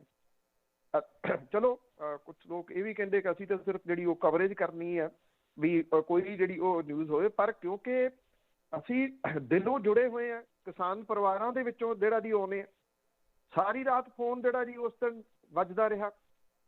ਹੁਣ ਕੀ ਹੋ ਰਿਹਾ, ਜਿਹੜੇ ਲੋਕ ਉੱਥੇ ਬੈਠੇ ਸੀਗੇ ਉਹਨਾਂ ਨੂੰ ਪੁੱਛ ਕੇ ਦੇਖੋ ਕਿ ਮੂੰਹ ਮਹਾਂਦਰਾ ਕਿਹੋ ਜਿਹਾ ਹੋਣਾ ਸੀਗਾ। ਜੇ ਗਾਜੀਪੁਰ ਵਾਲਾ ਉਦਣ ਜਿਹੜਾ ਉਹ ਮੋਰਚਾ ਪੁੱਟਿਆ ਜਾਂਦਾ, ਮੈਂ ਉਹ ਚੀਜ਼ ਦਾ ਜ਼ਿਕਰ ਵੀ ਨਹੀਂ ਕਰਨਾ ਚਾਹੁੰਦਾ ਜੀ ਏਅਰ ਦੇ ਉੱਤੇ, ਕਿ ਉਦੋਂ ਕਿਹੋ ਜਿਹਾ ਹਸ਼ਰ ਜਿਹੜਾ ਜੀ ਉਹ ਹੋ ਸਕਦਾ ਸੀਗਾ, ਔਰ ਕਿੰਨੀ ਕੁ ਜਵਾਨੀ ਦਾ ਨੁਕਸਾਨ ਜਿਹੜਾ ਉਹ ਹੋ ਸਕਦਾ ਸੀ। ਕਿਉਂਕਿ ਇਹ ਕੁਦਰਤ ਹੈ ਜਿਹਨੇ ਮਦਦ ਜਿਹੜੀ ਦੀ ਉਹ ਕੀਤੀ, ਤੇ ਮੋਰਚਾ ਮੁੜ ਕੇ ਜਿਹੜਾ ਜੀ ਉਹ ਪੈਰਾਂ ਸਿਰ ਚਲੇ ਗਿਆ। ਨਹੀਂ ਤਾਂ ਉਜਾੜਨ ਦੇ ਵਾਸਤੇ ਕੋਈ ਕਸਰ ਜਿਹੜੀ ਬਾਕੀ ਨਹੀਂ ਸੀ। ਟਰੈਕਟਰਾਂ ਟਰਾਲੀਆਂ ਦੇ ਉੱਤੇ ਇੱਟਾਂ ਵੱਟੇ ਤੱਕ ਲੈ ਆਂਦੇ ਗਏ ਸੀ, ਲੱਠ ਮਾਰ ਆ ਕੇ ਹਜ਼ਾਰਾਂ ਦੀ ਗਿਣਤੀ ਦੇ ਵਿੱਚ ਜਿਹੜਾ ਜੀ ਉਹ ਖੜੇ ਹੋ ਗਏ ਸੀ। ਗਾਜੀਪੁਰ ਤੋਂ ਬਾਅਦ ਅਗਲਾ ਨੰਬਰ ਜਿਹੜਾ ਸਿੰਘੂ ਤੇ ਟਿੱਕਰੀ ਦਾ ਸੀਗਾ, ਜਿੱਥੇ ਪਰਿਵਾਰ ਬੈਠੇ ਹੋਏ, ਸਾਡੀਆਂ ਮਾਵਾਂ ਭੈਣਾਂ ਬੱਚੀਆਂ ਉੱਥੇ ਜਿਹੜੀਆਂ ਉਹ ਬੈਠੀਆਂ ਹੋਈਆਂ, ਪਰਿਵਾਰਾਂ ਦੇ ਨਾਲ ਭੋਰਾ ਬੱਚਿਆਂ ਦੇ ਨਾਲ ਲੋਕ ਉੱਥੇ ਮਹੀਨਿਆਂ ਤੋਂ ਬੈਠੇ ਹੋਏ ਆ। ਉਹਨਾਂ ਦਾ ਕੀ ਹਸ਼ਰ ਜਿਹੜਾ ਜੀ ਉਹ ਹੋਣਾ ਸੀਗਾ। ਉਹ ਰਾਤ ਜਦੋਂ ਤੱਕ ਜ਼ਿੰਦਗੀ ਚੱਲਦੀ ਹੈ, ਜਦੋਂ ਤੱਕ ਇਹ ਸਾਹ ਚੱਲਦੇ ਆ, ਉਹ ਰਾਤ ਕਦੀ ਭੁੱਲੀ ਨਹੀਂ ਜਿਹੜਾ ਜੀ ਉਹ ਜਾ ਸਕੂਗੀ, ਕਿ ਉਹ ਕਿਹੋ ਜਿਹੀ ਡਰਾਉਣੀ ਇੱਕ ਜਿਹੜੀ ਜੀ ਉਹ ਰਾਤ ਸੀ। ਤੁਸੀਂ ਕਹਿੰਦੇ ਆ ਮੂੰਹ ਮਹਾਂਦਰਾ ਹੋਰ ਹੁੰਦਾ, ਮੈਂ ਇੱਕ ਡਿਫਰੈਂਟ ਐਂਗਲ ਦੇ ਨਾਲ ਦੇਖਦਾ ਜੀ ਕਿ ਮੂੰਹ ਮਹਾਂਦਰਾ ਹੁਣ ਨੂੰ ਹੁੰਦਾ ਹੀ ਨਾ ਸ਼ਾਇਦ ਜਿਹੜਾ ਜੀ ਇਸ ਮੋਰਚੇ ਦਾ। ਸਹੀ ਪੁੱਛੋ ਤਾਂ ਹੁਣ ਨੂੰ ਸਭ ਕੁਛ ਉਜਾੜ ਦਿੱਤਾ ਜਿਹੜਾ ਜੀ ਉਹ ਜਾਣਾ ਸੀਗਾ। ਇਹ ਤਾਂ ਕੁਦਰਤ ਨੇ ਮਦਦ ਜਿਹੜੀ ਹੈ ਜੀ ਉਹ ਕੀਤੀ ਹੈ, ਉਹਨੇ ਨੇੜੇ ਹੋ ਕੇ ਉਦੋਂ ਸੁਣੀ ਹੈ, ਮੁੜ ਕੇ ਮੋਰਚਾ ਪੈਰਾਂ ਤੇ ਆ ਗਿਆ ਜੀ। ਅਗਲੇ ਕਾਲਰ ਤੋਂ ਪਹਿਲਾਂ ਇਹ ਗੱਲ ਹੈਗੀ ਆ ਵੀ ਜਿੱਦਾਂ ਹੁਣ ਵੋਟਾਂ ਹੋਣੀਆਂ ਪੰਨੂ ਸਾਹਿਬ, ਤੇ ਕੀ ਭਾਜਪਾ ਕੁਛ ਜਿਹੜੇ ਵੀ ਰਾਜਾਂ 'ਚ ਹੋਣੀਆਂ ਆ ਤੇ ਉਹ ਖੜੀ ਹੋ ਸਕੂਗੀ? ਨਹੀਂ, ਦੇਖੋ ਖੜੀ ਤਾਂ ਹੋ ਰਹੀ ਹੈ ਜੀ, ਉਹਨਾਂ ਰਾਜਾਂ ਦੇ ਵਿੱਚ ਉਹ ਖੜੀ ਹੋ ਰਹੀ ਆ, ਔਰ ਉਹ ਜ਼ਿਆਦਾ ਜਿਹੜਾ ਜ਼ੋਰ ਲਾ ਰਹੀ ਹੈ ਇਸ ਵੇਲੇ ਸਭ ਤੋਂ ਵੱਧ ਉਹ ਪੱਛਮੀ ਬੰਗਾਲ ਦੇ ਵਿੱਚ ਲਗਾ ਰਹੀ ਹੈ। ਜਿਹੜੀਆਂ ਕੁਝ ਧਿਰਾਂ ਨੇ ਉਹ ਇਹ ਕਹਿੰਦੀਆਂ ਨੇ ਕਿ ਜਿਹੜੇ ਖੱਬੇ ਸੱਜੇ ਤੇ ਕਾਂਗਰਸ ਹੈ, ਜਿਹਦਾ ਗੱਠਜੋੜ ਪੱਛਮੀ ਬੰਗਾਲ ਦੇ ਵਿੱਚ ਹੈ, ਉਹਨੂੰ ਤ੍ਰਿਣਮੂਲ ਦੀ ਮਦਦ ਜਿਹੜੀ ਕਰਨੀ ਚਾਹੀਦੀ ਹੈ, ਭਾਜਪਾ ਨੂੰ ਰੋਕਿਆ ਜਾ ਸਕੇ, ਜਦੋਂ ਕਿ ਉਹ ਵੱਖਰੇ ਤੌਰ ਦੇ ਉੱਤੇ ਲੜ ਰਹੀ ਹੈ। ਤੇਜਸਵੀ ਯਾਦਵ ਨੇ ਕੱਲ ਜਾ ਕੇ ਤ੍ਰਿਣਮੂਲ ਕਾਂਗਰਸ ਦੀ ਮਦਦ ਦਾ ਐਲਾਨ ਕੀਤਾ। ਇਹ ਕਿਹਾ ਕਿ ਬਿਹਾਰ ਦੇ ਜਿੰਨੇ ਲੋਕ ਉੱਥੇ ਰਹਿੰਦੇ ਆ ਪੱਛਮੀ ਬੰਗਾਲ 'ਚ, ਉਹ ਤ੍ਰਿਣਮੂਲ ਕਾਂਗਰਸ ਨੂੰ ਵੋਟਾਂ ਪਾਉਣ। ਦੇਖੋ ਉੱਥੇ ਜਿਹੜੀ ਕੈਲਕੂਲੇਸ਼ਨ ਦੇ ਤਹਿਤ ਭਾਰਤੀ ਜਨਤਾ ਪਾਰਟੀ ਲੜ ਰਹੀ ਆ, ਉਹ ਇਹ ਸੋਚਦੀ ਆ ਕਿ ਉਹ ਸੱਤਾ ਹਥਿਆ ਲੂਗੀ ਜਿਹੜੇ ਤ੍ਰਿਣਮੂਲ ਕਾਂਗਰਸ ਤੋਂ। ਜੇ ਤਾਂ ਦੇਖੋ EVM ਉਹਨਾਂ ਦੇ ਹਿਸਾਬ ਦੇ ਨਾਲ ਕੰਮ ਕਰ ਗਈ, ਫਿਰ ਕਹਾਣੀ ਹੋਰ ਹੈ। ਅਦਰਵਾਈਜ਼ ਤ੍ਰਿਣਮੂਲ ਕਾਂਗਰਸ ਉੱਥੇ ਕਮਜ਼ੋਰ ਕੜੀ ਨਹੀਂ ਗੀ ਜੀ। ਮਮਤਾ ਬੈਨਰਜੀ ਉੱਥੇ ਕਮਜ਼ੋਰ ਕੜੀ ਨਹੀਂ, ਬਲਕਿ ਸਟਰੋਂਗ ਕੜੀ ਇੱਕ ਜਿਹੜੀ ਜੀ ਉਹ ਹੈ, ਉਹ ਦੁਬਾਰਾ ਸਰਕਾਰ ਬਣਾਉਣ ਦੇ ਰੌਂਚ ਹੈ। ਜਿੱਥੋਂ ਤੱਕ ਕੇਰਲਾ ਦੇ ਵਿੱਚ ਜਿਹੜੀਆਂ ਇਹ ਚੋਣਾਂ ਹੋ ਰਹੀਆਂ ਨੇ, ਜਿਹੜੇ ਵੱਡੇ ਆਗੂ ਹੁੰਦੇ ਸੀਗੇ ਜਿਨ੍ਹਾਂ ਨੇ ਰੱਜ ਕੇ ਰਾਜ ਕੀਤਾ ਉੱਥੇ, ਉਹ ਹੈ ਨਹੀਂ ਗੇ ਜਿਹੜਾ ਜੀ ਉਹ ਇਸ ਵੇਲੇ ਦੁਨੀਆ ਦੇ ਵਿੱਚ। ਉਹਨਾਂ ਤੋਂ ਬਿਨਾਂ ਇਹ ਚੋਣਾਂ ਹੋ ਰਹੀਆਂ ਨੇ। ਅੰਨਾ DMK ਤੇ DMK ਜਿਹੜੀ ਆ ਜੀ ਉੱਥੇ ਮੇਨ ਜਿਹੜੀਆਂ ਪਾਰਟੀਆਂ ਨੇ। DMK ਜਿਹੜੀ ਆ ਉਹ ਸਭ ਤੋਂ ਸਟਰੋਂਗ ਪਾਰਟੀ ਆ, ਜਿਹਨੂੰ ਸਟਾਲਿਨ ਜਿਹੜਾ ਉਹ ਲੀਡ ਕਰ ਰਹੇ ਨੇ। ਉਹਦੇ ਚਾਂਸਸ ਨੇ ਉੱਥੇ ਜਿਹੜਾ ਜੀ ਉਹ ਆ ਜਾਣ ਦੇ। ਇਸ ਕਰਕੇ ਭਾਰਤੀ ਜਨਤਾ ਪਾਰਟੀ ਇਹਨਾਂ ਦੋ ਰਾਜਾਂ ਦੇ ਵਿੱਚ, ਜੇ ਮੰਨ ਲਓ ਪੱਛਮੀ ਬੰਗਾਲ ਦੇ ਵਿੱਚ ਉਹ ਜਿੰਨੀਆਂ ਉਹ ਸੀਟਾਂ ਸਮਝ ਰਹੀ ਹੈ ਕਿ ਉਹਨੂੰ ਆ ਜਾਊਗੀ, ਉਹਨੇ ਕੋਈ ਚਾਂਸਸ ਨਹੀਂ ਜਿਹੜਾ ਜੀ ਹੈਗੇ। ਕੋਈ ਬਹੁਤ ਵੱਡਾ ਉਲਟਫੇਰ ਹੋ ਜਾਏ ਤੇ ਤਾਂ ਜਿਹੜਾ ਜੀ ਹੈ ਪੁਡੂਚੇਰੀ ਦੇ ਵਿੱਚ ਜੋ ਕੁਛ ਉਹਨੇ ਕੀਤਾ ਸਰਕਾਰ ਤੋੜ ਕੇ, ਉਹ ਇੱਕ ਬਹੁਤ ਛੋਟਾ ਜਿਹਾ ਜਿਹੜਾ ਜੀ ਰਾਜ ਹੈ, ਕੇਂਦਰੀ ਸ਼ਾਸਤ ਰਾਜ ਹੈ, ਬਹੁਤ ਛੋਟਾ ਜਿਹਾ। ਉੱਥੇ ਜੇ ਆ ਵੀ ਜਾਂਦੀ ਹੈ, ਜਾਂ ਅਸਮ ਦੇ ਵਿੱਚ ਜਿਹੜਾ ਉਹ ਪੱਤਾ ਖੇਡ ਕੇ ਆਉਣ ਦੀ ਕੋਸ਼ਿਸ਼ ਕਰ ਰਹੀ ਹੈ। ਹਾਲਾਂਕਿ ਅਸਮ ਦੇ ਵਿੱਚ ਜਿਹਦੇ ਨਾਲ ਗੱਠਜੋੜ ਜਿਹੜਾ ਜੀ ਇਹਨਾਂ ਦਾ ਹੋਣ ਜਾ ਰਿਹਾ ਸੀ, ਉਹ ਵੀ ਕਾਂਗਰਸ ਵਾਲੇ ਪਾਲੇ ਦੇ ਵਿੱਚ ਜਿਹੜਾ ਜੀ ਉਹ ਆਏ ਆ। ਸੋ ਕਾਂਗਰਸ ਨੂੰ ਇੱਥੋਂ ਅਸਮ ਤੋਂ ਉਮੀਦ ਜਿਹੜੀ ਜੀ ਉਹ ਹੈਗੀ ਆ। ਜਿੱਥੋਂ ਤੱਕ ਪੱਛਮੀ ਬੰਗਾਲ ਤੇ ਕੇਰਲਾ ਦੀ ਗੱਲ ਆ ਜੀ, ਉੱਥੇ ਜਿਹੜੀਆਂ ਉੱਥੋਂ ਦੀਆਂ ਪਾਰਟੀਆਂ ਨੇ, ਉਹਨਾਂ ਦੀ ਸਰਕਾਰ ਮੁੜ ਕੇ ਜਿਹੜੀ ਜੀ ਉਹ ਆ ਜਾਣ ਦੀ ਆਸ ਹੈ ਜੀ। ਕੇਰਲਾ ਦੇ ਵਿੱਚ DMK ਦੀ ਤੇ ਪੱਛਮੀ ਬੰਗਾਲ ਦੇ ਵਿੱਚ ਤ੍ਰਿਣਮੂਲ ਜਿਹੜਾ ਉਹ ਕਾਂਗਰਸ ਦੀ। ਪਰ ਕਿਉਂਕਿ ਜੇ ਭਾਰਤੀ ਜਨਤਾ ਪਾਰਟੀ ਇੱਥੋਂ ਗੇਨ ਕਰਦੀ ਹੈ ਇਹਨਾਂ ਥਾਵਾਂ ਤੋਂ, ਤਾਂ ਉਹ ਇਹ ਕਹੂਗੀ ਕਿ ਦੇਖੋ ਸਾਡੀ ਸਿਹਤ ਦੇ ਉੱਤੇ ਕੋਈ ਅਸਰ ਨਹੀਂਗਾ। ਜੇ ਸਾਰੀਆਂ ਥਾਵਾਂ ਤੋਂ ਜਿਹੜਾ ਜੀ ਉਹ ਹਰਦੀ ਆ, ਜਿਹੜਾ ਕਿ ਕਿਸਾਨ ਮੋਰਚਾ, ਜਿਹੜਾ ਸੰਯੁਕਤ ਕਿਸਾਨ ਮੋਰਚਾ, ਇਹਨਾਂ ਨੂੰ ਇਸ ਮਾਮਲੇ ਦੇ ਉੱਤੇ ਢਿੱਲ ਨਹੀਂ ਜਿਹੜੀ ਦੀ ਉਹ ਵਰਤਣੀ ਚਾਹੀਦੀ। ਔਰ ਸਭ ਤੋਂ ਜ਼ਿਆਦਾ ਜਿੱਥੇ ਕੰਮ ਕਰਨਾ ਚਾਹੀਦਾ ਜੀ, ਇਹ ਉੱਥੋਂ ਦੀ ਲੋਕਲ ਭਾਸ਼ਾ ਦੇ ਵਿੱਚ ਇਹਨਾਂ ਖੇਤੀ ਕਾਨੂੰਨਾਂ ਦਾ ਤਰਜਮਾ ਕਰਕੇ, ਕਿਉਂਕਿ ਕਿਸਾਨ ਪੱਛਮੀ ਬੰਗਾਲ ਦੇ ਵਿੱਚ ਵੀ ਬਹੁਤ ਨੇ, ਕਿਸਾਨ ਕੇਰਲਾ ਦੇ ਵਿੱਚ ਵੀ ਜਿਹੜਾ ਜੀ ਉਹ ਬਹੁਤ ਨੇ, ਤੇ ਬਿਨਾਂ ਕਿਸੇ ਸ਼ੱਕ ਦੇ ਬਹੁਤ ਵੱਡਾ ਇੱਕ ਇੰਪੈਕਟ ਉੱਥੋਂ ਦੀਆਂ ਵੋਟਾਂ ਦੇ ਉੱਤੇ ਪਾਉਣਗੇ। ਮੇਰੇ ਖਿਆਲ ਦੇ ਵਿੱਚ ਕਿਸਾਨ ਤੇ ਸ਼ਾਇਦ ਸਾਰੀਆਂ ਸਟੇਟਾਂ ਦੇ ਵਿੱਚ ਕਾਫੀ ਹੋਣੇ ਆ। ਜਿਸ ਤਰ੍ਹਾਂ ਤੁਸੀਂ ਦੱਸਿਆ ਤਰਜਮਾ ਕਰਕੇ, ਹਾਂ ਕਈਆਂ ਦੇ ਵਿੱਚ ਭਾਸ਼ਾ ਦਾ ਜ਼ਰੂਰ ਹੋਊਗਾ ਕਿ ਇਹ ਜਿਹੜੀ ਭਾਸ਼ਾ ਆ ਕਈ ਉਸ ਨੂੰ ਨਹੀਂ ਸਮਝ ਪਾਉਂਦੇ ਹੈਗੇ ਤੇ ਉਹਨਾਂ ਦਾ ਤਰਜਮਾ ਨਹੀਂ ਹੈਗਾ ਜੀ। ਧੰਨਵਾਦ ਬਲਤੇਜ ਪੰਨੂ ਜੀ। ਮਿਹਰਬਾਨੀ ਜੀ, ਧੰਨਵਾਦ ਜੀ, ਸਤਿ ਸ਼੍ਰੀ ਅਕਾਲ। ਸਤਿ ਸ਼੍ਰੀ ਅਕਾਲ ਜੀ। ਤੇ ਸਰੋਤੇ ਸਨ ਬਲਤੇਜ ਪੰਨੂ ਜੋ ਸਾਡੇ ਨਾਲ ਜੁੜਦੇ ਨੇ, ਕਰਦੇ ਨੇ ਖਬਰਾਂ। ਇਸੇ ਦੇ ਨਾਲ ਸਾਡਾ ਅੱਜ ਦਾ ਬੁਲਟਨ ਇੱਥੇ ਹੀ ਸਮਾਪਤ। ਬਲਵਿੰਦਰ ਕੌਰ ਵੱਲੋਂ ਆਪ ਸਭ ਨੂੰ ਹੀ ਪਿਆਰ ਭਰੀ ਸਤਿ ਸ੍ਰੀ ਅਕਾਲ।